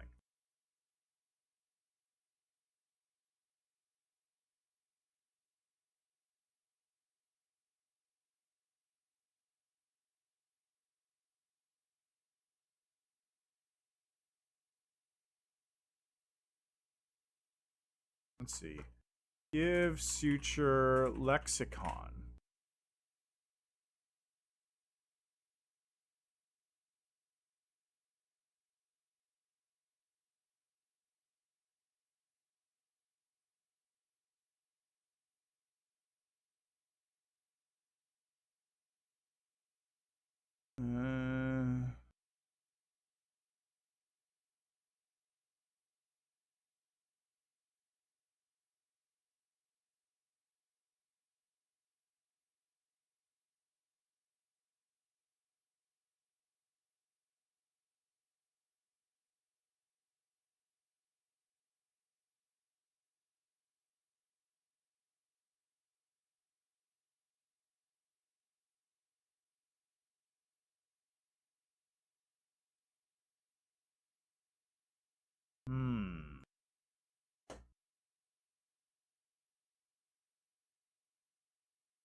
Oh, I didn't actually know you can equip the Lexicon of Paradox.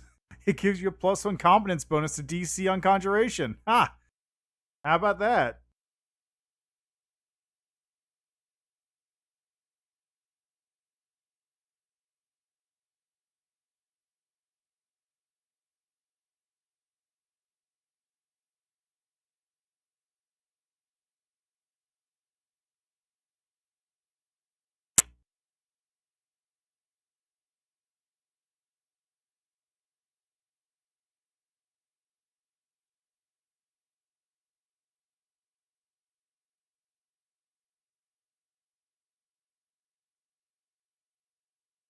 Okay, you know what? You know what? Let's give it to him for a minute. Let's see what happens.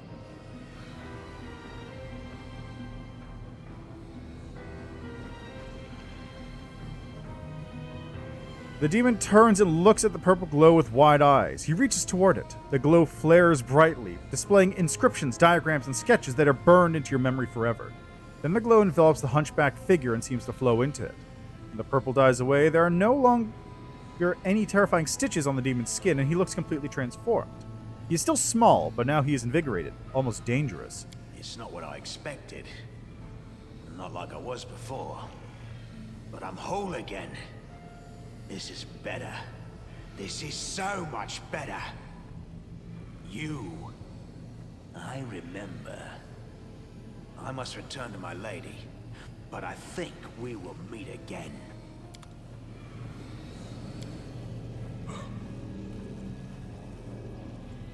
Keep your calm. Where are you going? Where'd you just go, Caesar?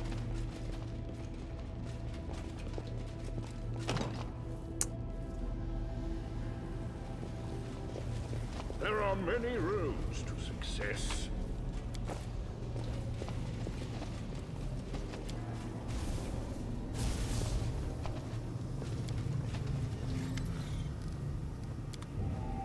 Day 28.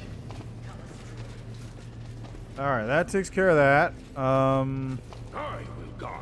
Alright, let's make another save right here and gave Suture the power. And I'm interested in seeing where this goes. Focus on the goal. Because I've never done that before. I've always either let the power dissipate or, you know, whatever else. This is the first time I've ever actually had this power go to Suture. Because normally I take it for myself. Also, what was that? Also, oh, it was the thing ending over there. It's very interesting that the Suture exists in the original adventure path. So, okay, let's take a look here. Actually, let me open up the adventure path so I can take a look myself. Okay, so.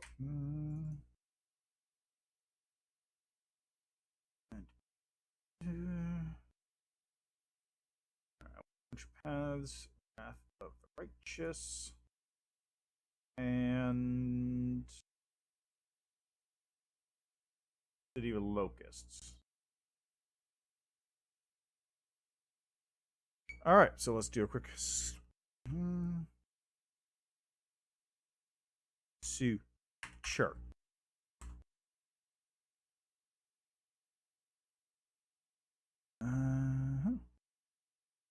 So, Mythic Trials in City of Locusts. Trial 1. The PCs must defeat Apavanavicus, most likely by invading her realm and slaying the Merilith.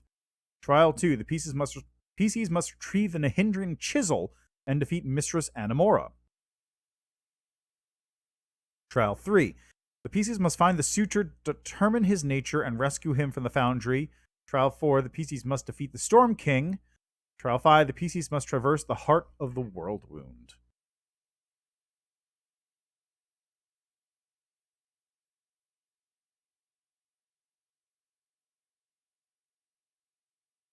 Part 1, the defense of Dresden. Once again, Dresden comes under the attack of the Merilith Apanavicus, but this time the heroes of the 5th Crusade are there to defend it. Part 2, Storm King's Shadow. A dangerous journey to the ruined city of Iz to gather resources for the closing of the World Wound puts the heroes in direct confrontation with the Storm King, who's a Balor. Yeah. Because there's also a Storm Giant King, which I think is the final boss of Giant Slayer. Part 3, Threshold of the End. Armed with the rituals and resources they need, the PCs delve into the heart of chaos to face its most powerful guardians in an attempt to finally close the World Wound forever.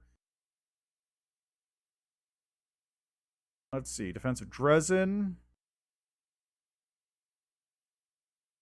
Yep, okay, these are different locations. Apocalypse Locusts. Yeah, Apanavicius is right there. Storm King's Shadow. Going to Iz. Bunch of stuff here about Iz. Bunch of stuff going on here. Sister Perversion. Ah, Anamor is a Drider? This is what Anamora looks like in the original Adventure Path. She's a Drider. She's full-on Drider mode. Not just Drow. That would have been way cooler. Why didn't we get that? I guess because they probably didn't want to model a Drider. Soul Foundry. see. So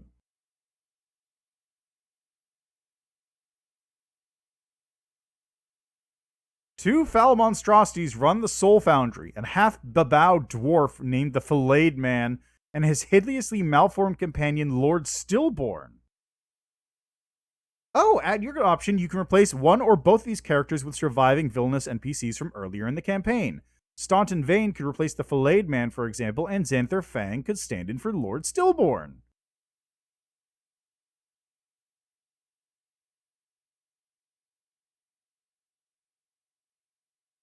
That's cool. And look, actually goes on further.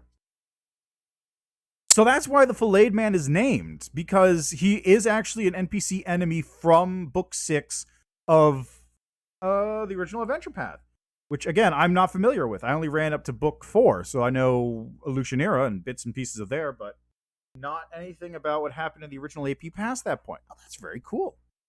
Disrupting the Soul Foundry or killing its leaders won't impact the World Wound ritual, but the acquisition of the wretched but mythic demon kept prisoner within the building certainly will. This demon, once a powerful Darachne in Discari's employ, is now powerfully mythic but still pitiable dretch known as the Suture. Immortal as long as the World Wound exists, yet carrying within his flesh the key to stitch the wound shut forever, the Suture has long presented Discari's minions with a quandary. As long as the Suture exists, he presents a threat to the World Wound, but the World Wound itself prevents his destruction. And so over the decades, the miserable demon has been kept prisoner by no fewer than a dozen powerful wardens in his many different impromptu prisons.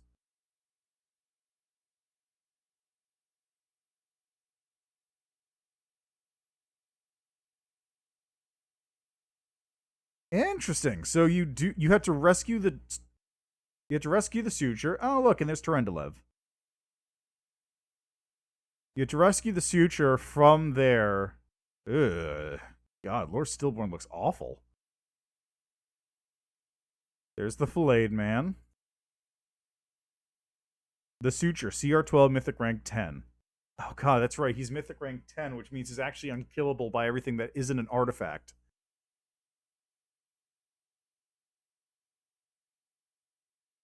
This room is where the Filleted Man entertains himself by torturing and tormenting the immortal demon he keeps locked up in the secret room to the east, the Suture.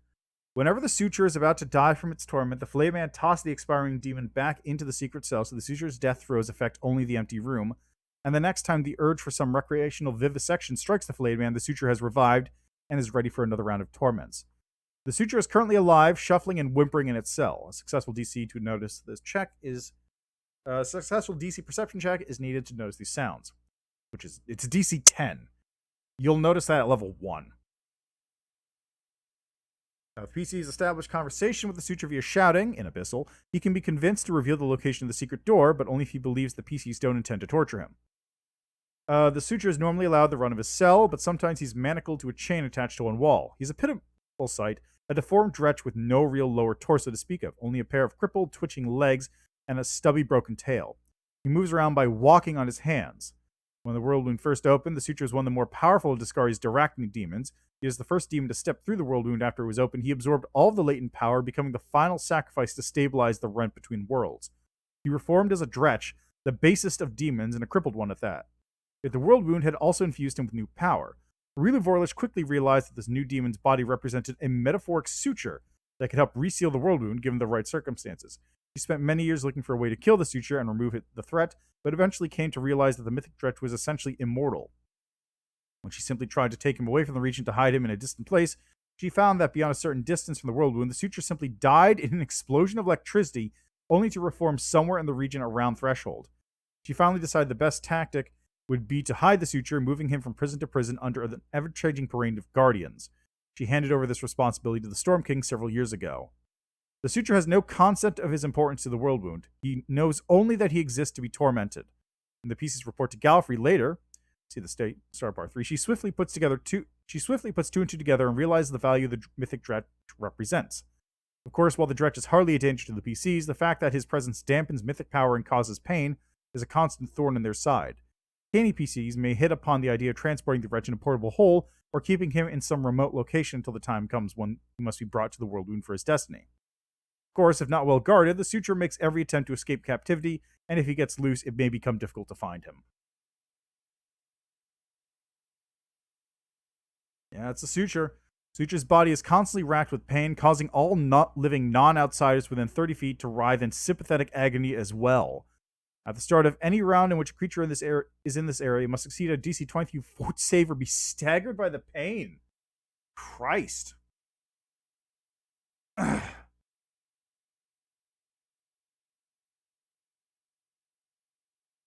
Wow, he's really...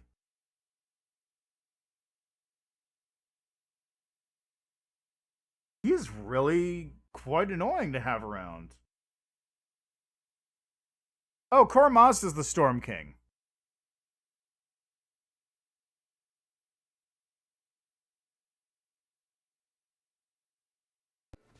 Alright, anyway, hey guys.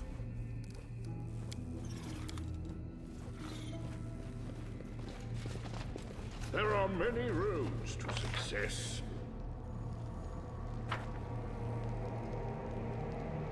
The Storm King.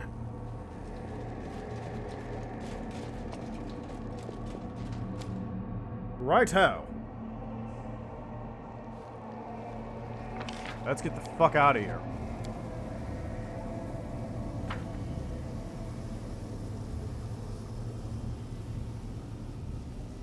I wonder what happened if I give the Suture enough power that he actually becomes the new key.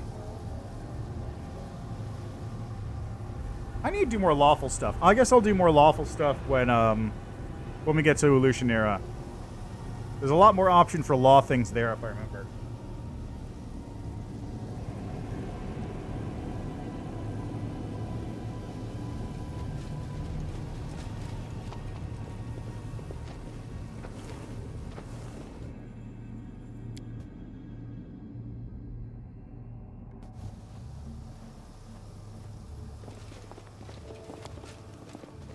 Now we can get out of here.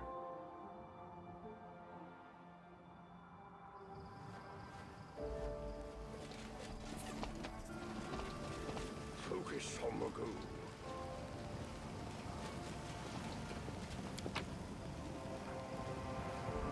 I must take all that stuff. Why not?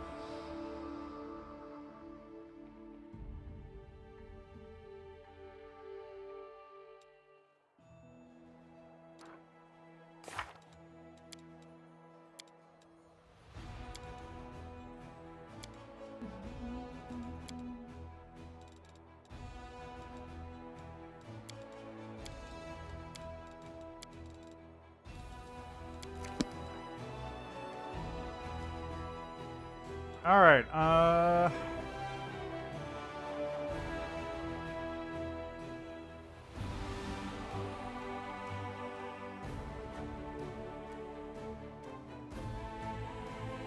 let's do this. And real quickly, we're gonna grab the party. And all Windwog at the party. What level are you right now? Whatever.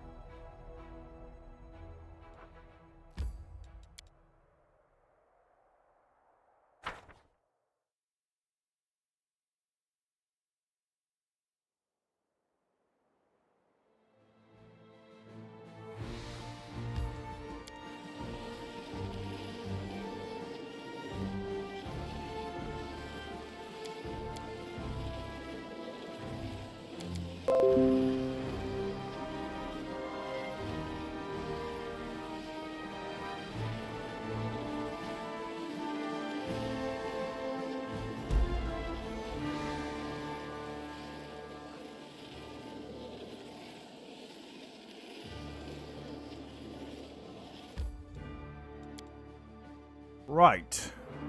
On to deal with Lan.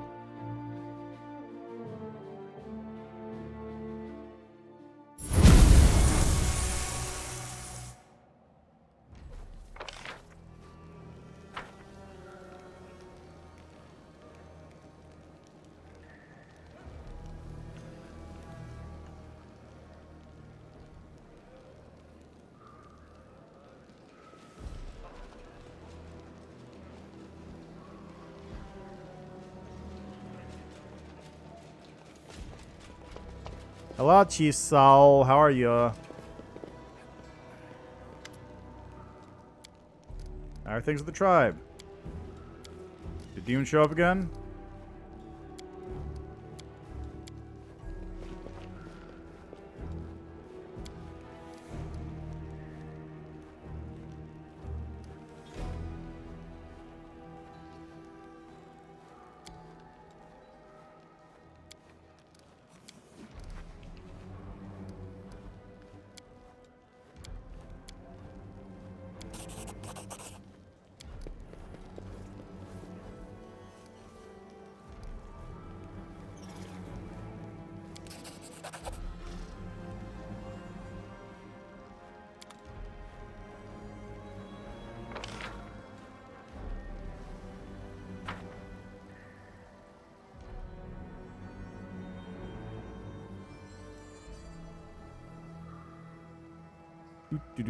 Do.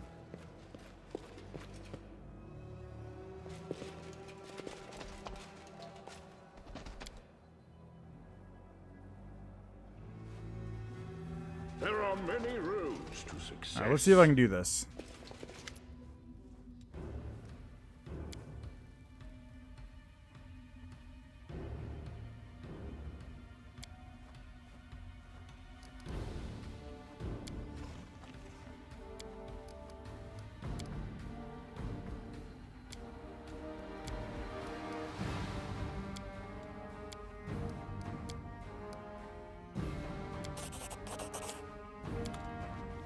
Get another Tear your throat out.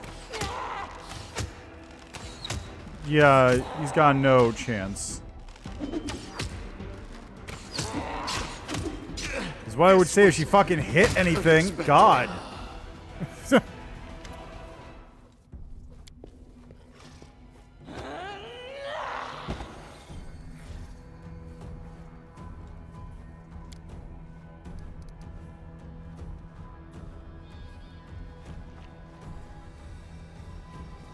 You claim to be fighting for the Mongols, but you're betraying your tribe. What the hell? I fought Windwalk for it in front of you. Master, may I explain it to him? We are Neathers, we're spawn of the caves, brought up in pain and violence.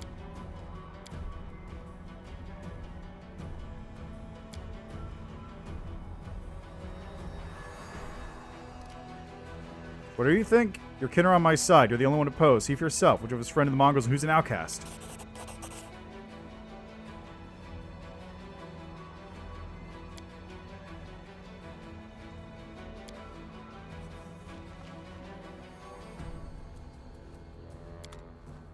Hooray! Land's alive. Now take all of his loot. This is my kind of work.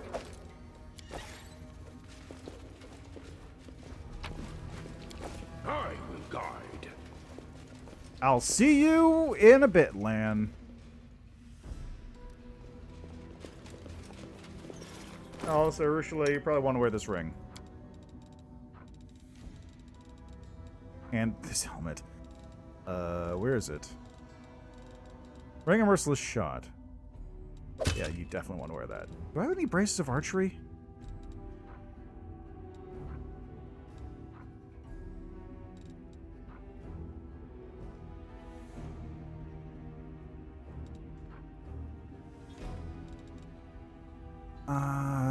There it is, yeah.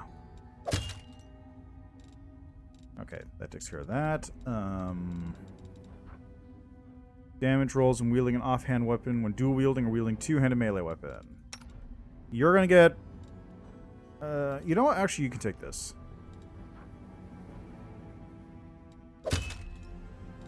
Abrupt Onslaught. Goes on you.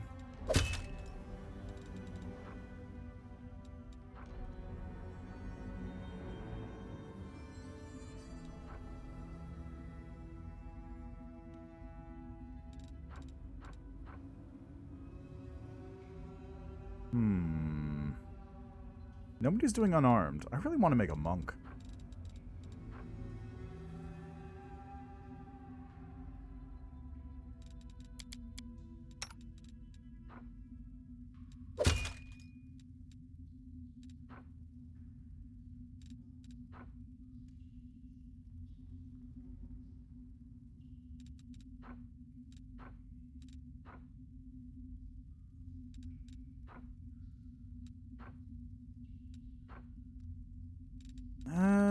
think that's good for now. Let's get out of here. Get the fuck out of here.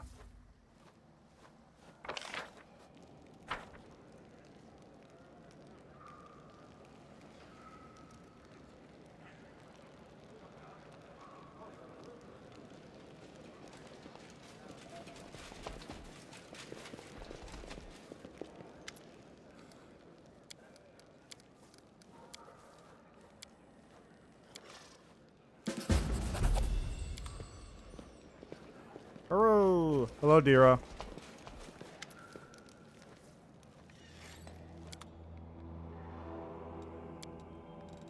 Take all this junk. I don't need that. Or that. Or these. Or this. Or that. Or this. Or that. Or this. Or that. Or this.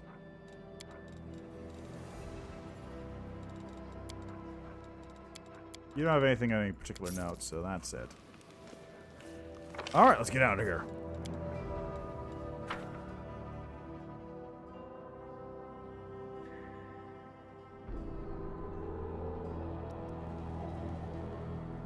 Alright, that's one character quest dealt with. Now we get to go...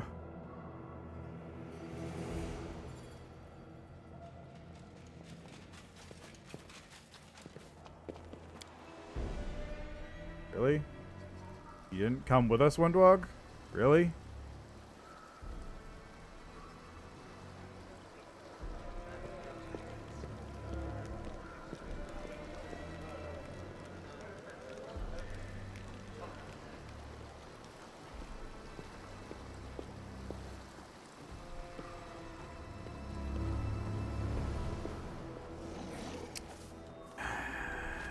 Could have just come along and it would have been easier.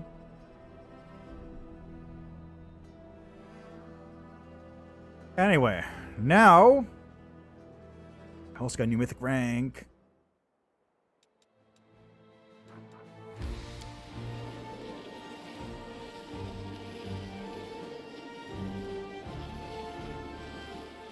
You guys could make some, like, bridges or something to get around here easier, I feel like. Like, the fact that this... You could have at least cleared this gate out. It's been like a month or two.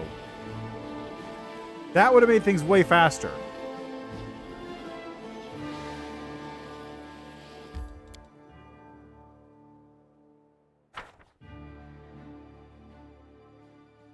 Alright, what next?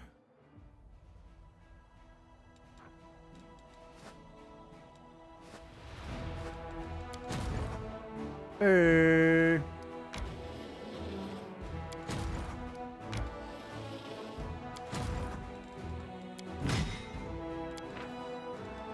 Literally just have two. I think it's constantly bugged where you just get second mongrel armies, which is weird.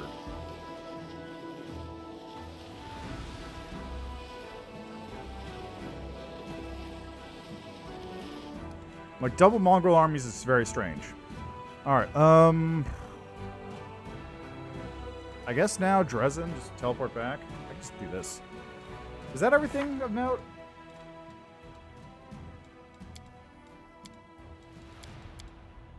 Yeah, that's everything. Right, back to Dresden. Time to speak with Targona.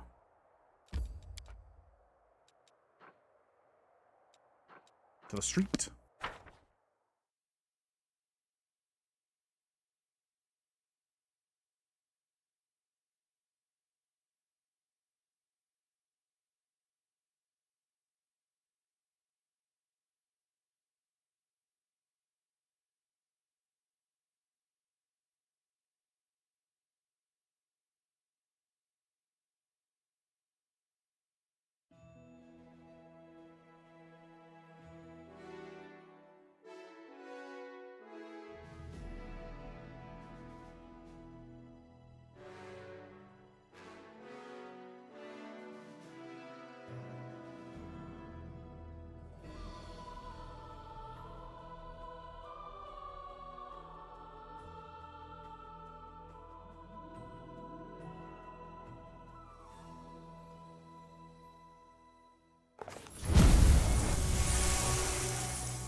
You know what? Before I do anything else, let's just do this. First off, we got a mythic feat. During spells, green during spells.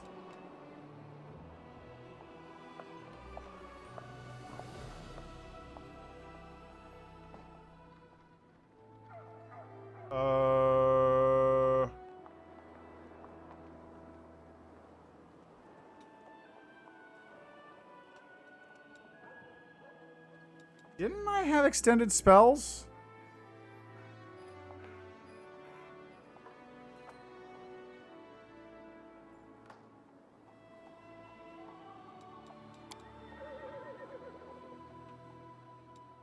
Oh, that was in the other... Okay. That makes more sense. What do I get? School Mastery could be good.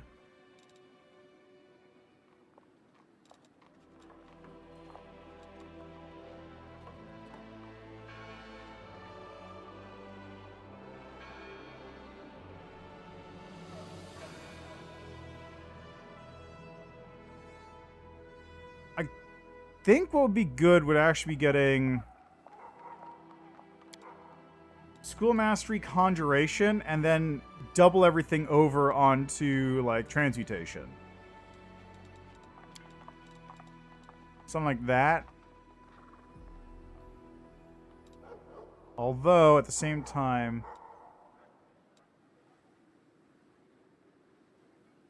Let's get extra mythic ability, because I need more, I need more stuff. Yeah, favorite meta magic. There it is.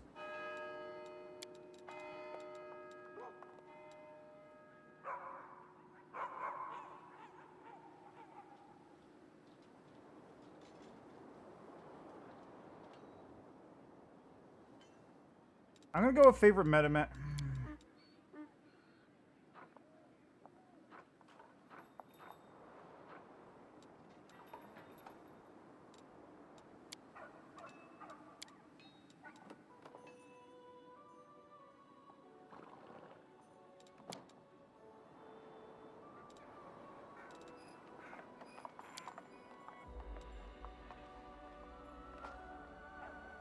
Yeah, I'm going to go favorite magic extend, because that's the most important one right now. Extend means that all my spells are now doubled in length. The ones that aren't instantaneous.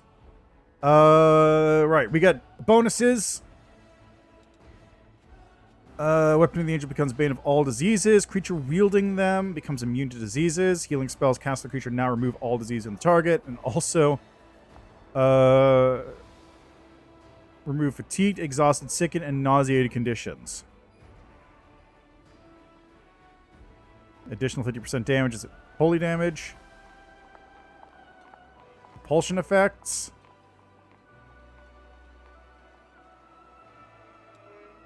Disease, compulsion. Poison is not useful. I've got delay poison for that. Immune to death effects and energy drain might be very good. Oh. Okay, yeah, that's the one.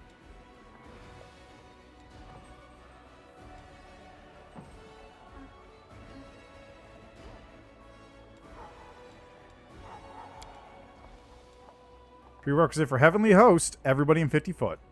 Yes, that's the one. That is 100% the one.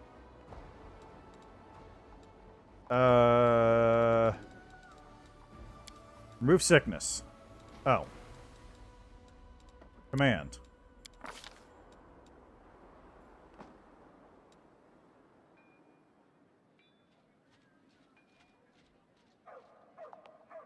Remove paralysis. Her level spells. Remove disease? Let's do remove curse.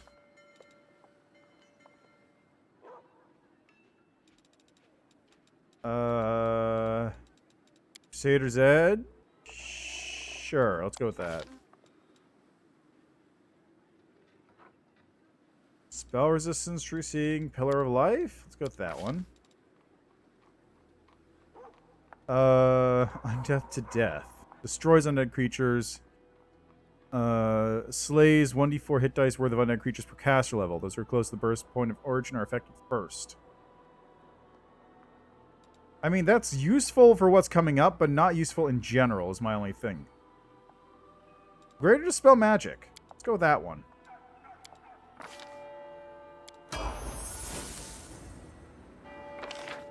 Alright, let's go this way. So now I'll be able to... The nice thing is I'm going to be able to boost everybody around me soon. Everybody's going to get boosts. All allies are just going to be going like, yeah, we're going to be fighting with angel power in our weapons.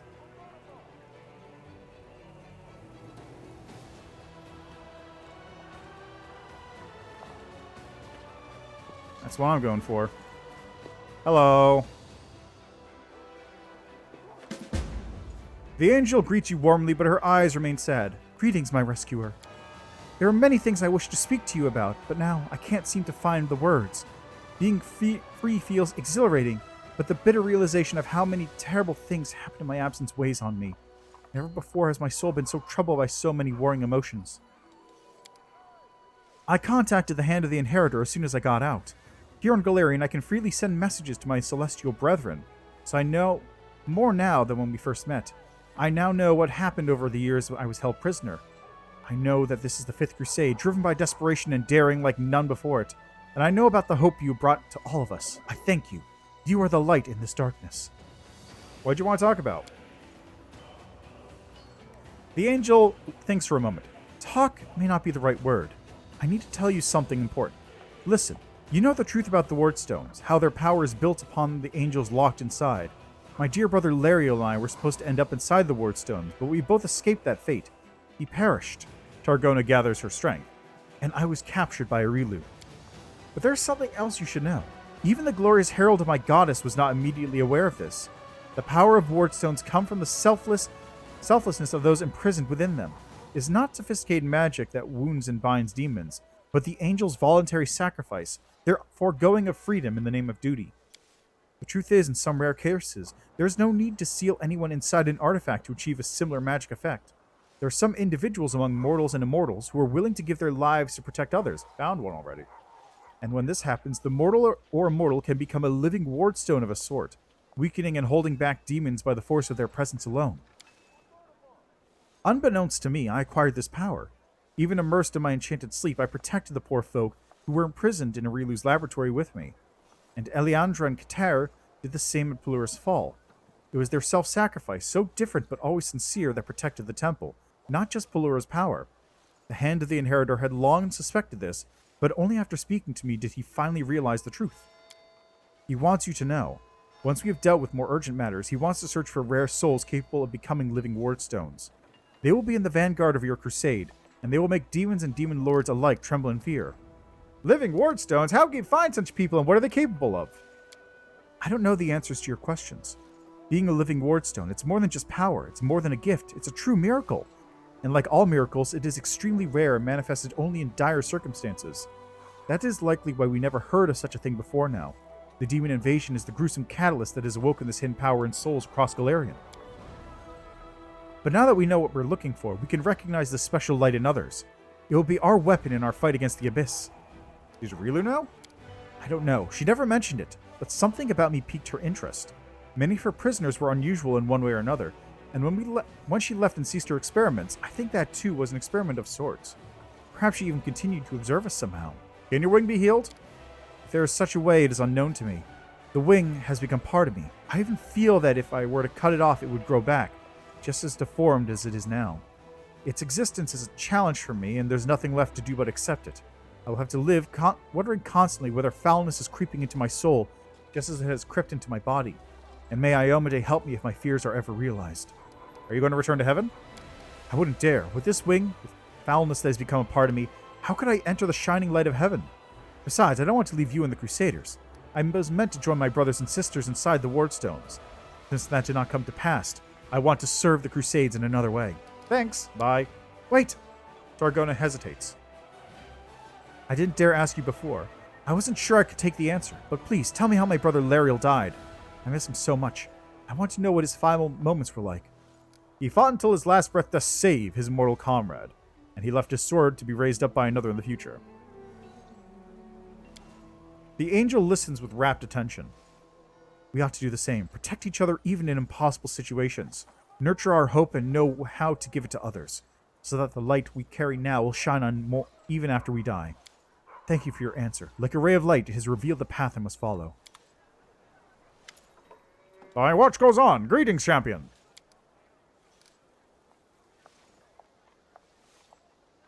Greetings, and thank you for saving my heavenly sister-in-arms. Dargona has returned to us. What a joyous, joyous news. Xantha told me of a demon barrier hidden beneath Ione's symbol in the center of the city. I encountered a similar barrier in Relu's lab, and was able to breach it. I can open this barrier too. All you have to do is protect the city from the blast. I'm impressed by your many gifts, champion. Together we shall open the passage and protect the city, and then we shall burn the midnight fane with the cleansing fire of righteousness. But first we must gather our strength. I shall send word to Queen Galfrey. Our help may be necessary when we reach that dark bastion of the abyss. The Queen will heed my call and arrive quickly, within a month. We must use this time to prepare to attack the fane. I got questions. What do you think about Targona and the wing?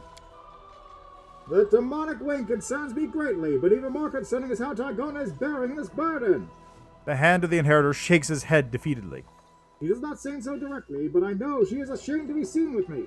He does not wish for a corrupted angel to be seen next to Iomede's herald. I cannot convince her otherwise. Targona is far too proud to accept my sympathy. But no matter. When we finish our business here today, I will try to find a way to help her. Although I confess, I've never seen anything like that demonic wing before. Targona told me about the hunch. Yes, I wanted you to hear from the lips of the one you saved, and whose wondrous influence you saw for yourself. Verily, the darker the night, the brighter the light that flares within it. In this dark century of war against the spawn of the abyss, we were discovering more and more powers for combating evil. And I am sure that, once we find more souls capable of becoming not wardstones but holy wardens, we will drive back the demonic hordes. Give me time, champion, and I will bring you others like Targona. I have to go, bye. Watch out for trouble. Oh, right. Storyteller. Storyteller. Hello, storyteller. Found a page. Another page.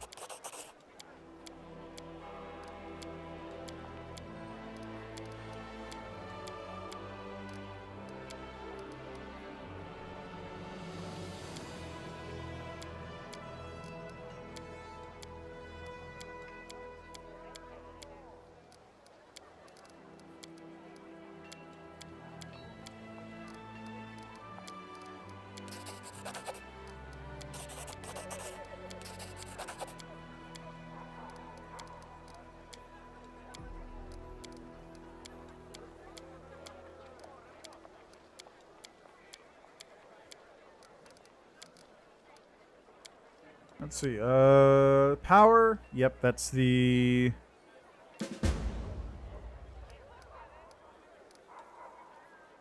Yep.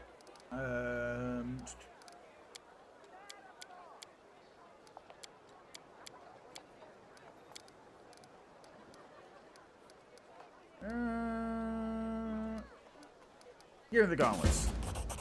Stern hand. I think this is actually a summon thing, isn't it?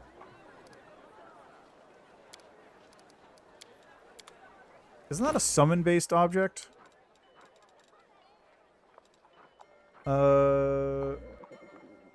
No. Whereas Animal Companion, as well as Azada's Dragon, or Lich Skeletal Champion, plus explosive strength.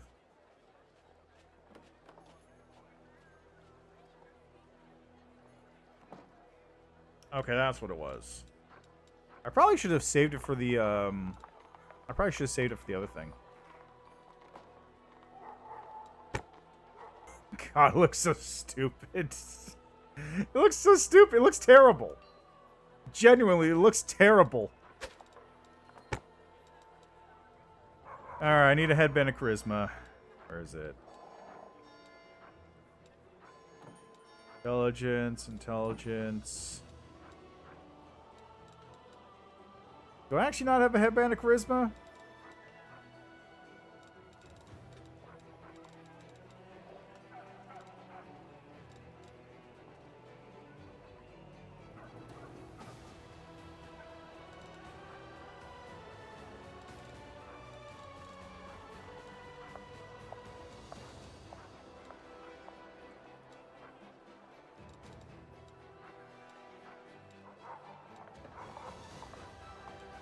No, it's probably this headband mental flow. God, it looks so bad. It looks so bad.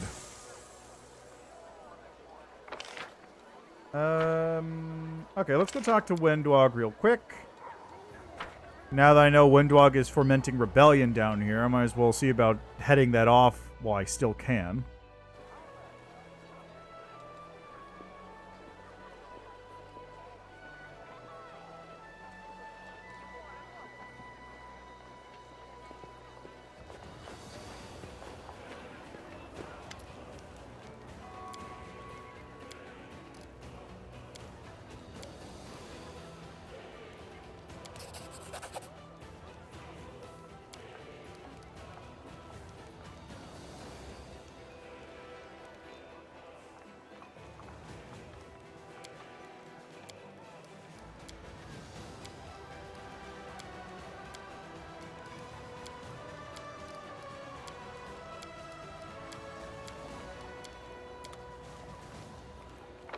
Okay, I took care of that. Good.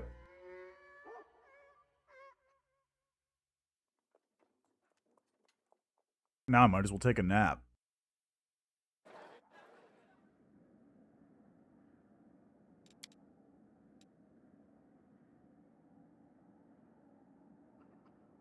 Shellen has the capacity to be a formidable goddess, but it seems her followers do not understand what their glaives are for. Glaives are only there to be used when there's no other option.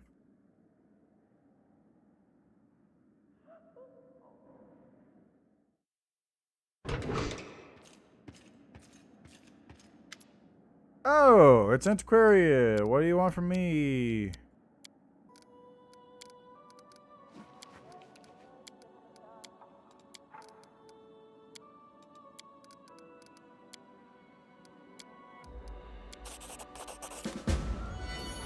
Dragonberry going, hey, it's the hand!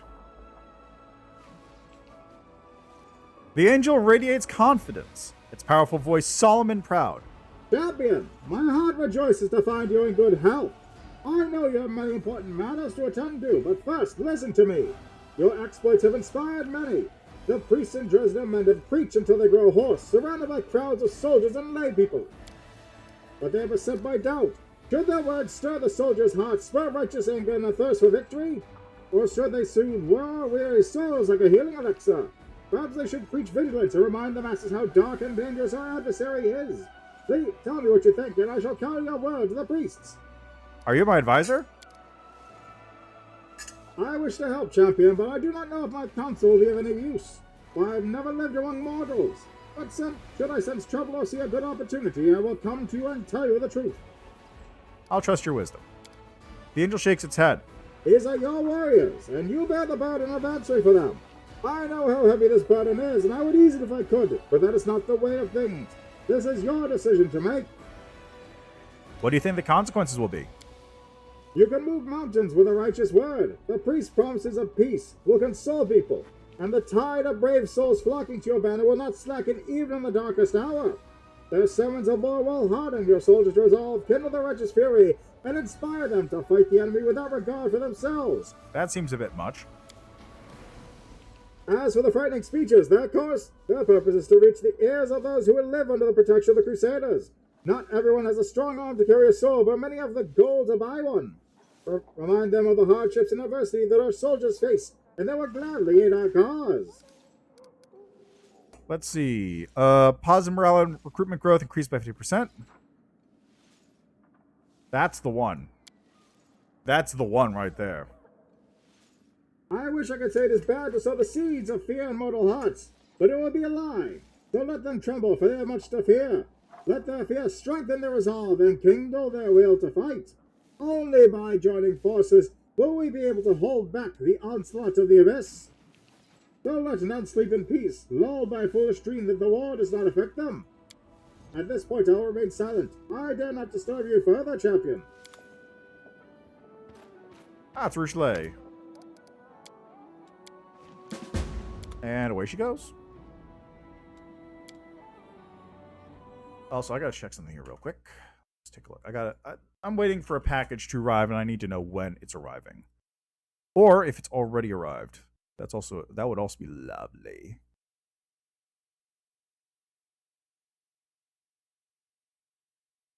All right. Where's that UPS?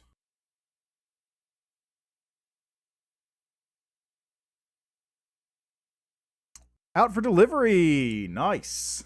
Says by 7 p.m. Which is quite later than I would have liked, but it's better than nothing. Especially as long as it arrives today, because tomorrow is when it's going to start raining and I won't be able to fix stuff outside. So, yeah, it works for me. Oh? What's this email I just got?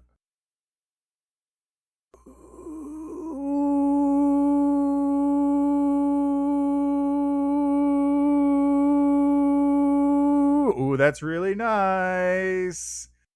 Oh, I just got a very cool email. Yeah. Yeah, okay. This is a cool email. It's for a program I use. They just added a very, very cool update.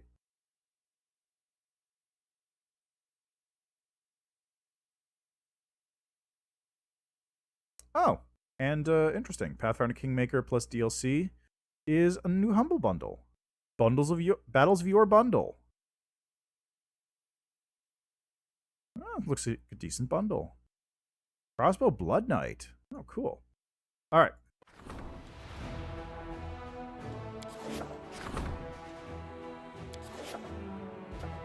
Treachery. Investigate the vanishing of that soldier. Frenemies.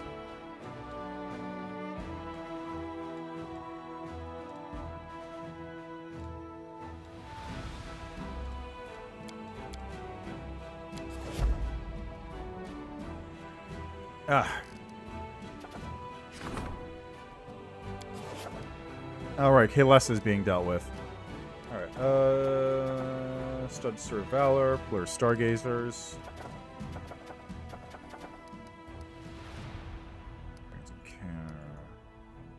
Alright, let's get, how long does this take? 14 days. How long does this one take? Alright, let's take Sword of Valor. Deal with that one.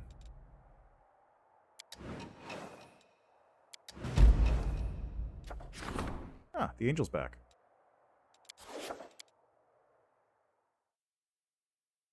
Excellent.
Oh, Christ, I was muted that entire time.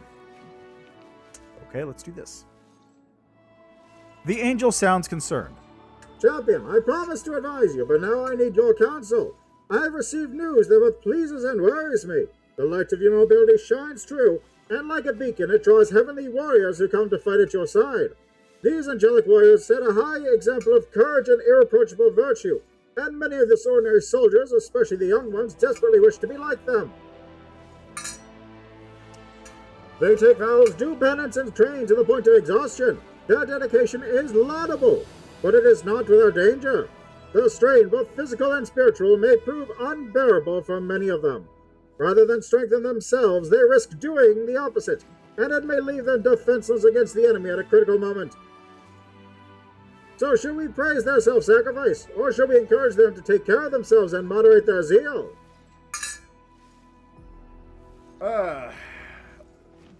Tell me about these heavenly warriors. They are valiant denizens of heaven. One part of their soul compelled them to honor the law of creation and steer clear of mortals in their war. The other part appealed to their mercy and their desire to protect the immortal kind, and that voice was stronger. They are covert soldiers who left heaven willingly, without permission, to stand side by side with your people. What impact will this have? If you encourage your soldiers, the devotion will push them to great feats of strength, but it will come at the expense of their own well-being. But if you restrain their zeal, we'll save these brave souls for future endeavors. The cautious feat. Adjacent gains +1 AC. Or heroes will not be forgotten. The effect of positive morale and the chance additional action doubles for all units. Oh my god, that's incredible. That's actually amazing. If I wasn't cheating my way through all the combat stuff, that would be insane. We can't stand in the way of righteous devotion. It's the key to our success. I will inform the soldiers of your decision. Hearing that the commander approves of their actions will give them strength. Thank you for listening to me. I will demand no more of your time, but I promise to return when you need my advice, or when I need yours. Okay, right. What's going on for quests right now again? Dragon Burial Ground. Wait for the Queen to arrive.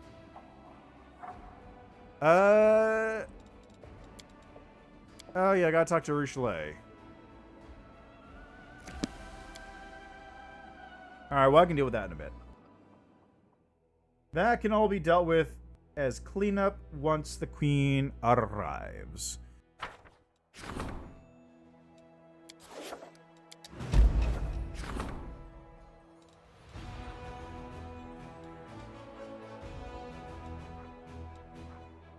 Fill the fake charms with real power. Energy point increases by 1, Crusade morale increases by... Okay.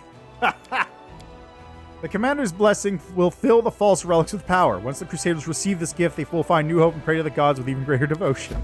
That's actually really funny.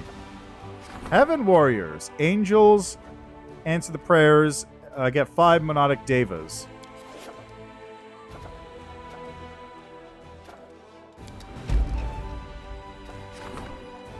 Holy warded up. Oh, that reminds me, actually.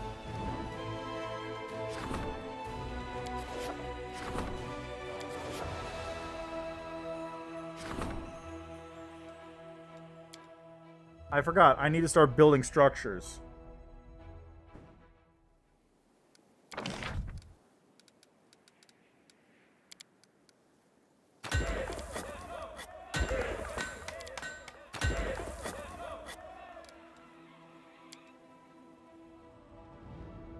If I don't build the structures, then I can't do anything.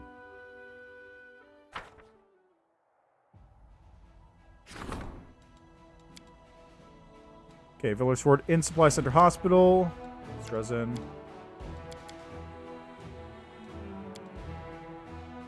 This needs an inn. I've got a Supply Center and Hospital already.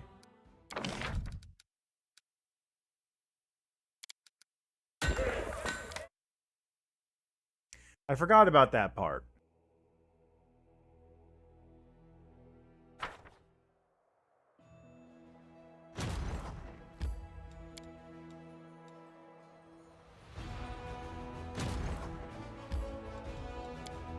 Oops. Wrong button. Wrong button. My economy is kind of in the toilet right now. So I need to fix that.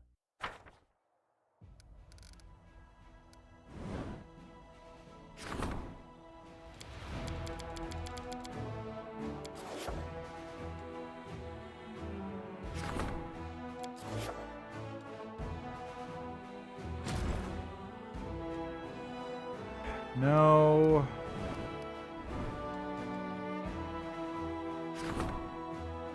Hamlet of Sork. There we go, another one.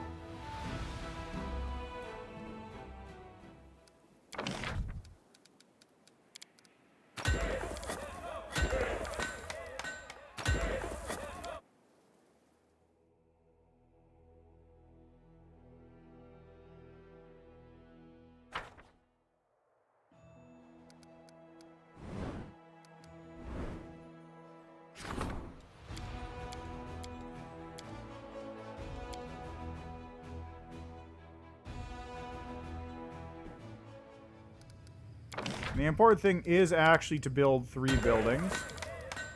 Because if you build 3 buildings, that lets you upgrade a section to give it a teleportation circle, which is vital when you want to get around to another part of the map without having to spend literally 30 minutes trying to get there.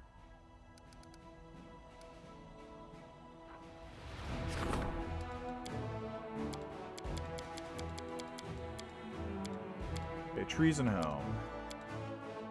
I don't know why it jumps around like that. That's weird.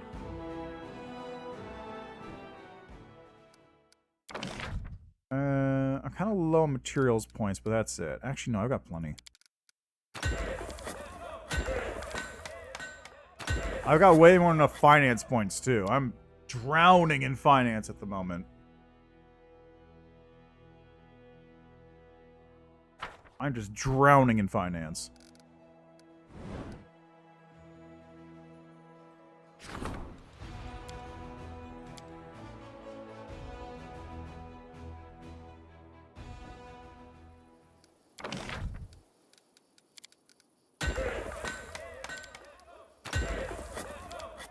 Wait, can you build multiple inns? I don't think you can. Yeah, no, I don't. You can. You can't.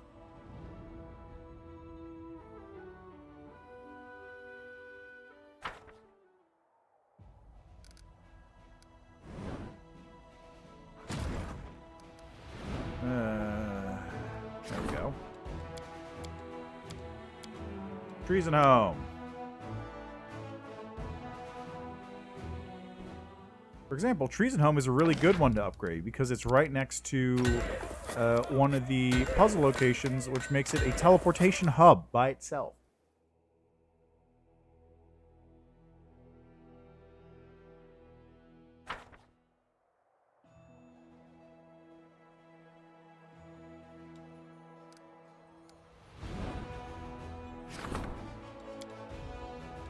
Lands of Yathwatch is also another good one because it's right next to the Heart of Mystery, and that's probably the best one to do, really.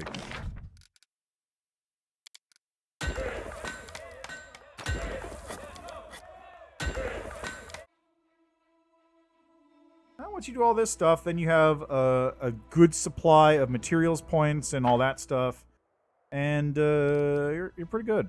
You're pretty much good.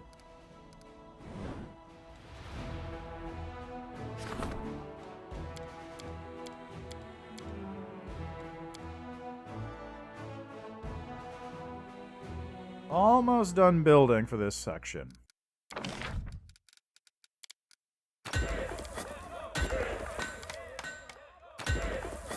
And of course, my because each hospital increases infirmary size, my infirmary size is enormous.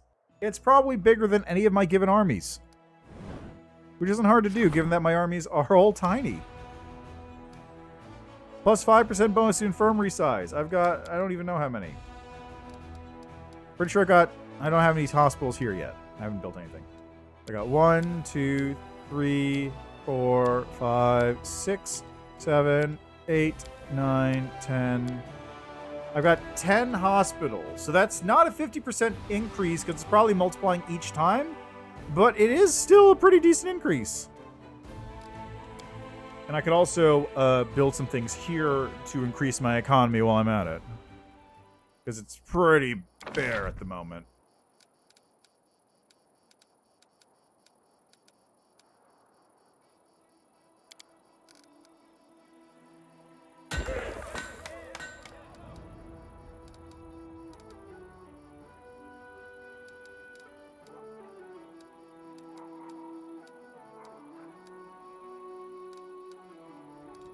Yeah, so if I wanted to, I could just spam more hospitals there. Okay, so let me see here. Like, what is... It's 10 times, so I'm just gonna take a calculator.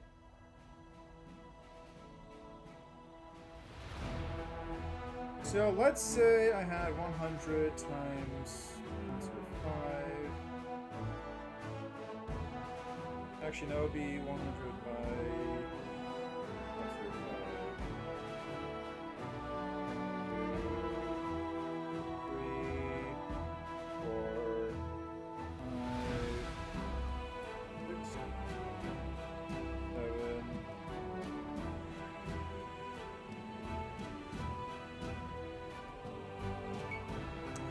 So, doing that math out, it actually is 162.889 if you start off with 100.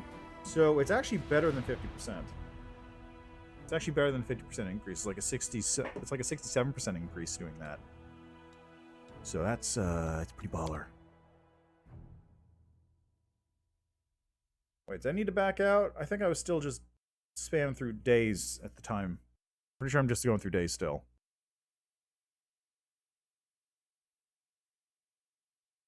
I've also got to go talk to Captain Selkin, too. Whatever. It's not too long to take care of him.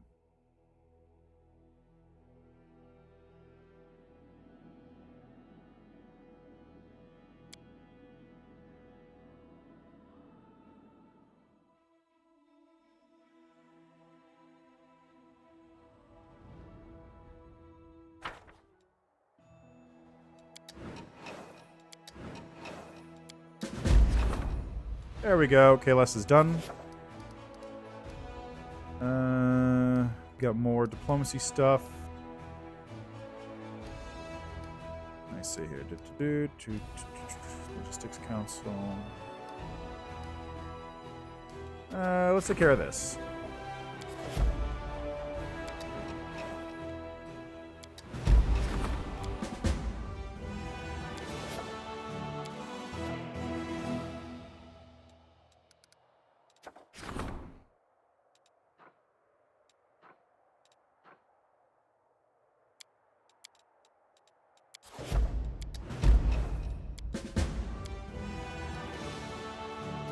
That's another diplomacy thing, which I gotta wait for stuff to take care of. Irith wants to talk. There we go.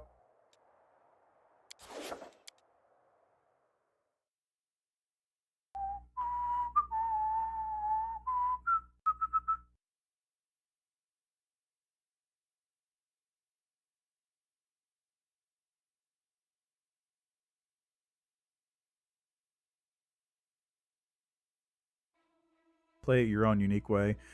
That's tricky. That is a little tricky. Playing through an AP your own unique way usually involves like some kind of little twist or like a thing that... So the deal with an AP, right? The basic gist is it's just a prepackaged adventure which has enough hooks to like draw in whatever player characters you might make to act as, you know, your characters. It ties them into the story in some way. Gives you all the NPC backgrounds and information and all that stuff, so you can take care of everything without having to do a lot of work. But it's also got a lot of balance thrown in there. Let me put a little bit of air quote around balance, because balanced as well as it can be for somebody that doesn't know what's going on in the future, what the party is going to be like, and all that stuff. Not to mention some things are just not balanced in general. But generally speaking, like it's packaged and balanced around the idea of like a 4 to 6 man party or 4 or 5 man party with sort of a generalized spread of characters and fitting into the world. Now, when it says play it your way, that usually means taking on a separate spin of some kind, because if you weren't playing it your way, you would just be playing the normal AP. For example, when I was running Wrath of the Righteous, we were doing non-mythic. And instead of mythic, they were all Gestalt. Everybody was 2 classes leveling up simultaneously. And also, if they died, I implemented some of the horror rules, which caused them to effectively die and then get replaced by the spirit of a dead crusader who's taking over their body for a small period of time. Like that was basically as far as I went with it. Nothing too crazy, all things considered. But theoretically, you could do stuff like convert the entire thing to Starfinder, or set it in space. There's also a world wound on the moon. Don't forget about that one. Or you could change it so that you're the demons attacking, and you have to sort of route everything backwards. Or maybe the world wound has already been shut and you're cleaning up the place. Or maybe you're doing it from the perspective of somebody who's like been trapped in the world wound after the demons won at the end of the AP, and you have to do stuff like that. And there's a whole bunch of things that you can use to like just change it without even doing too much crazy stuff with changing the setting around. But the problem is then you have to do stuff with balance, and you have to get things to fix it up in order to match what's going on, and it's a whole thing. It's basically like the difference between programming something yourself and then taking somebody else's open source project and trying to use that by modifying it. Because if you're making something yourself, you know all the bits and pieces, you know how everything works. If you're just using somebody else's program, then it works by itself. But if you try to modify someone else's program, you have to go in, find out what everything means, how everything is connected up, how everything is interacting with everything else, and then modify that to do what you want it to do without breaking everything by accident. And that's what it feels like APs are. It's not that complicated. But if you want to modify it, you've got to modify a lot more of it than you'd think. If I wanted to modify Wrath of the Righteous so everything got guns, I got to do a lot of work to change everything around so it can deal with guns existing. That one change changes a lot.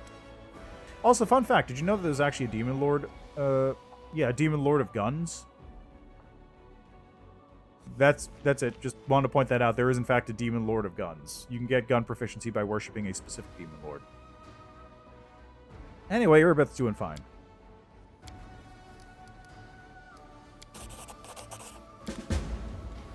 Oh, Erebeth's happy again.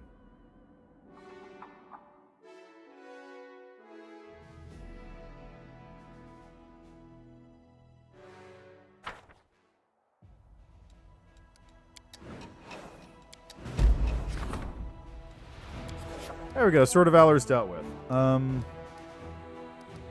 Anything else to deal with? Dragons in Care, currently working on it. Logistics count, all the councils, Outpost Bastion. Ah, right, this one. Cursed children.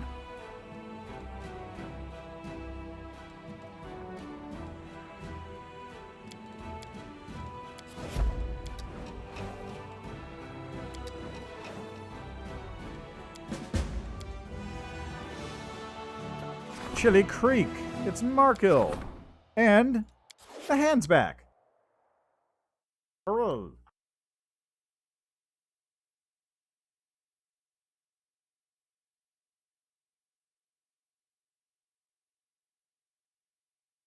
So who's it going to be first? I got my cup right here. I'm ready for the hand. It's probably going to be Markill. The Markill thing is never a big deal. I just go to Chili Creek and then just go say hi. Oh. Commander, unexpected reinforcements have arrived. Not from the Queen this time. These are volunteers. A group of Kelid barbarians has come, all of them seasoned fighters. They wish to serve under your command. The tribe seems to have a bone to pick with the demons. They believe that ravaging Sarkoris made the demons the personal enemies of all the peoples of the north. They're proud that you're a human, just like them. They say that as soon as they heard about your deeds in Canabris and Dresden, they knew that a true chief had finally come.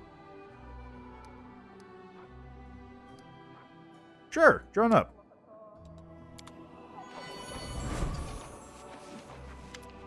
The hand of the Inheritor's voice is full of sorrow.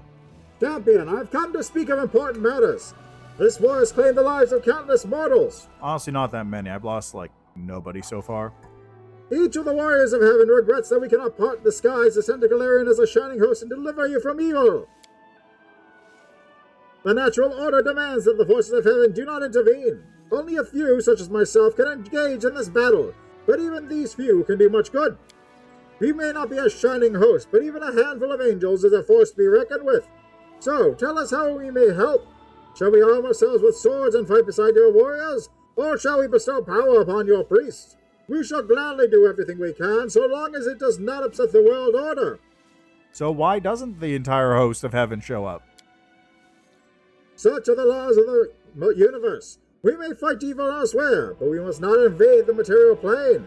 The same is true for all other powers. If we violate this prohibition, other forces will follow. leading to a war 1,000 times more terrible than this one. The Abyss, Abaddon, Axis, Heaven, and all other planes would invade the material plane, so they will not fall behind their rivals in claiming mortal souls.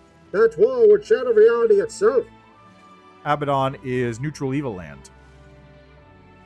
It's dominated by the citadels of the Four Horsemen, but includes vast stretches of uninhabited waste and smaller holdings of minor warlords and vassals. Abaddon holds the headwaters of the river Styx, which flows through the maelstrom, often touching Hell and the Abyss, to eventually pool below Pharasma's Spire.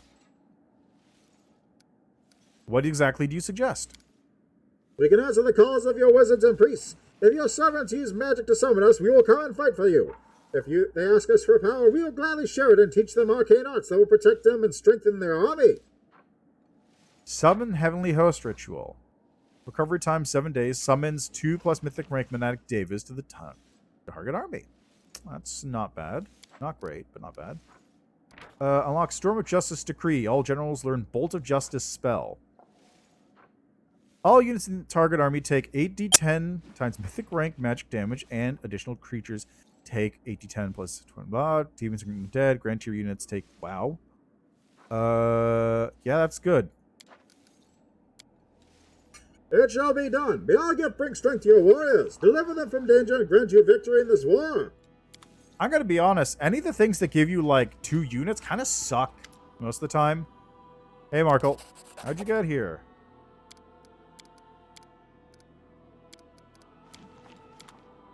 Anyway, any of the things that summon, like, a small handful of units suck.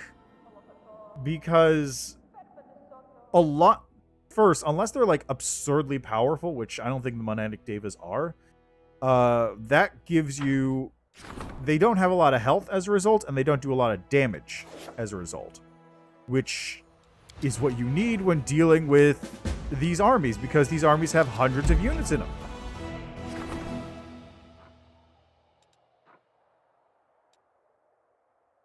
Let's see. Enthusiasm Commander and ask for the brethren to be deployed among the front ranks.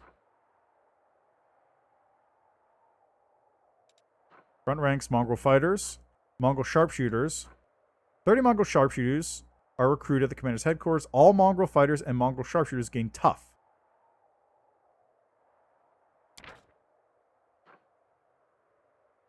That's not bad. The commander offered a prayer that mollified the mongrels. It made even the wildest warriors hear their leader's words about the importance of keeping one's head in battle. Alright, let's position these ones in the front.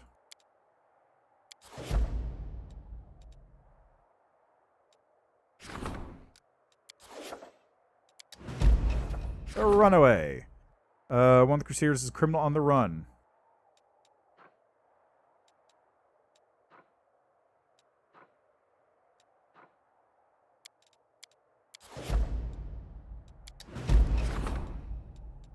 There we go. That one's dealt with. Blessings of Bastet.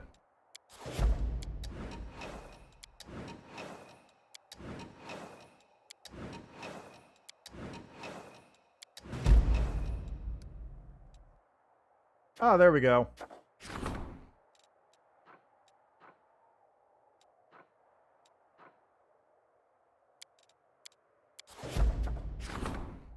Reinforcements from Dresden, which is Hull Run, and Flaming Lance.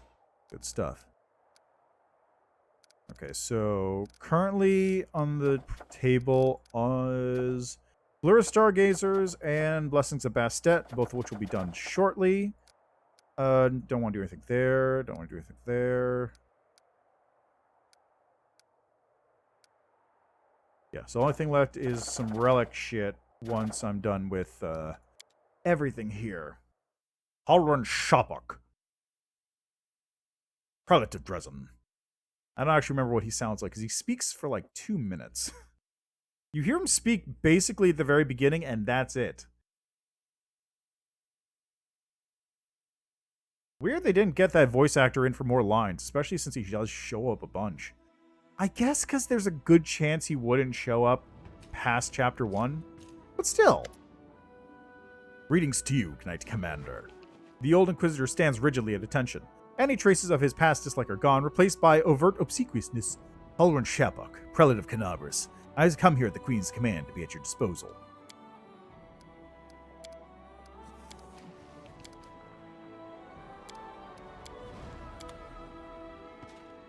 Over in Shepuk.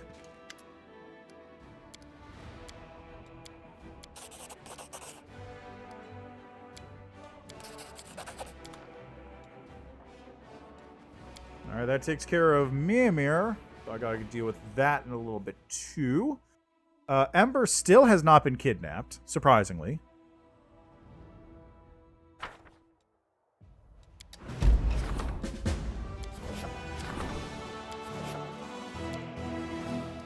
Okay, that takes care of that. Let's enchant Faultless Daybreak. Ah, Queen's here.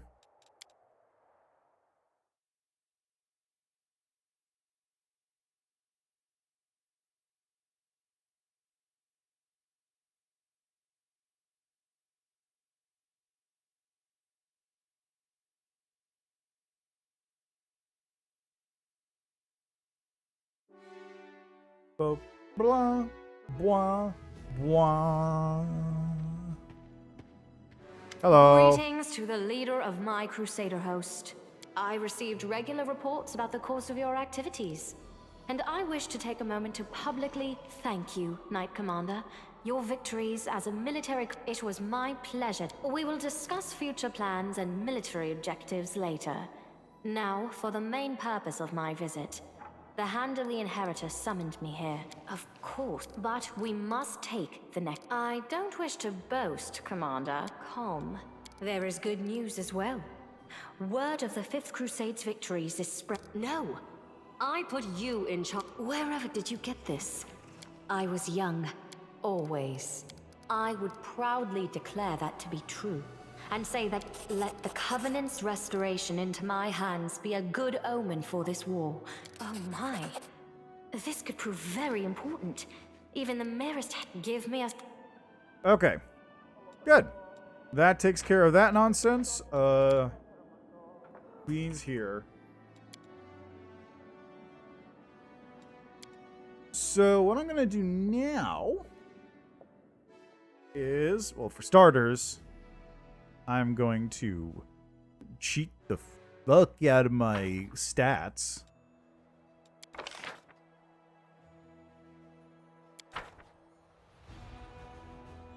Let's take this right here. Just see here. Just you know, just.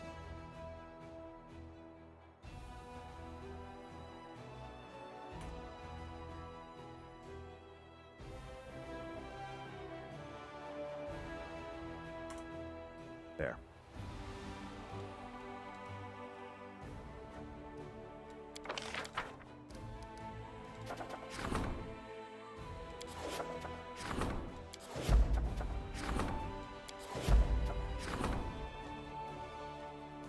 Is everything being done with logistics? Yes. There we go. Okay. That takes care of that. So...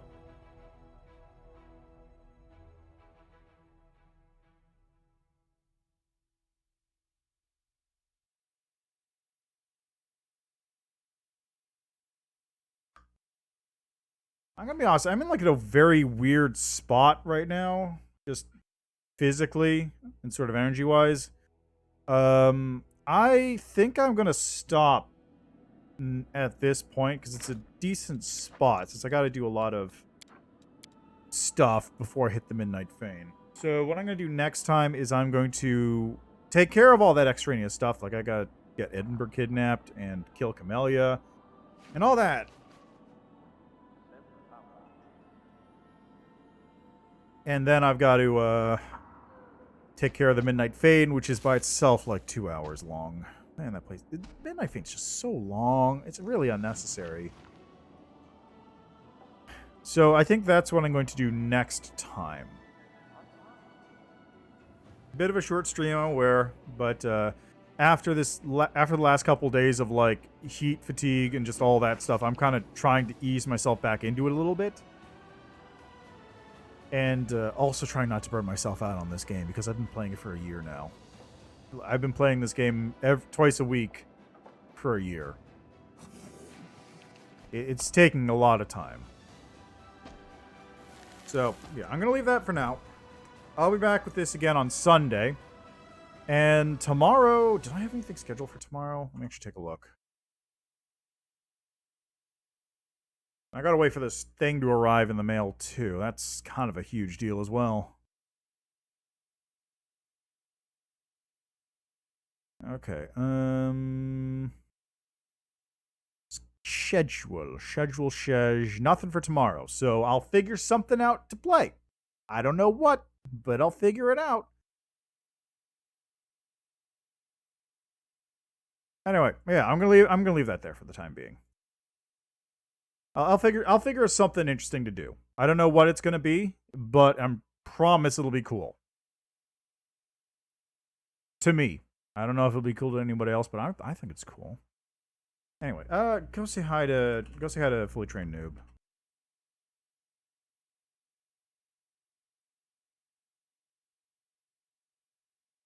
Hold on. Let me make sure I get his name right, because the thing doesn't let me like automatically do that. Here, go say hi to Fully Trained Noob. He's playing some new game which looks weird, and I saw it, and I don't really know what it's about. It's called V Rising. It's a kind of weird action RPG where you play as a vampire. Go say hi to him. Thanks for stopping by. Enjoy the rest of your day, evening, night, what have you. Sorry for the short stream. And I'll see you next time.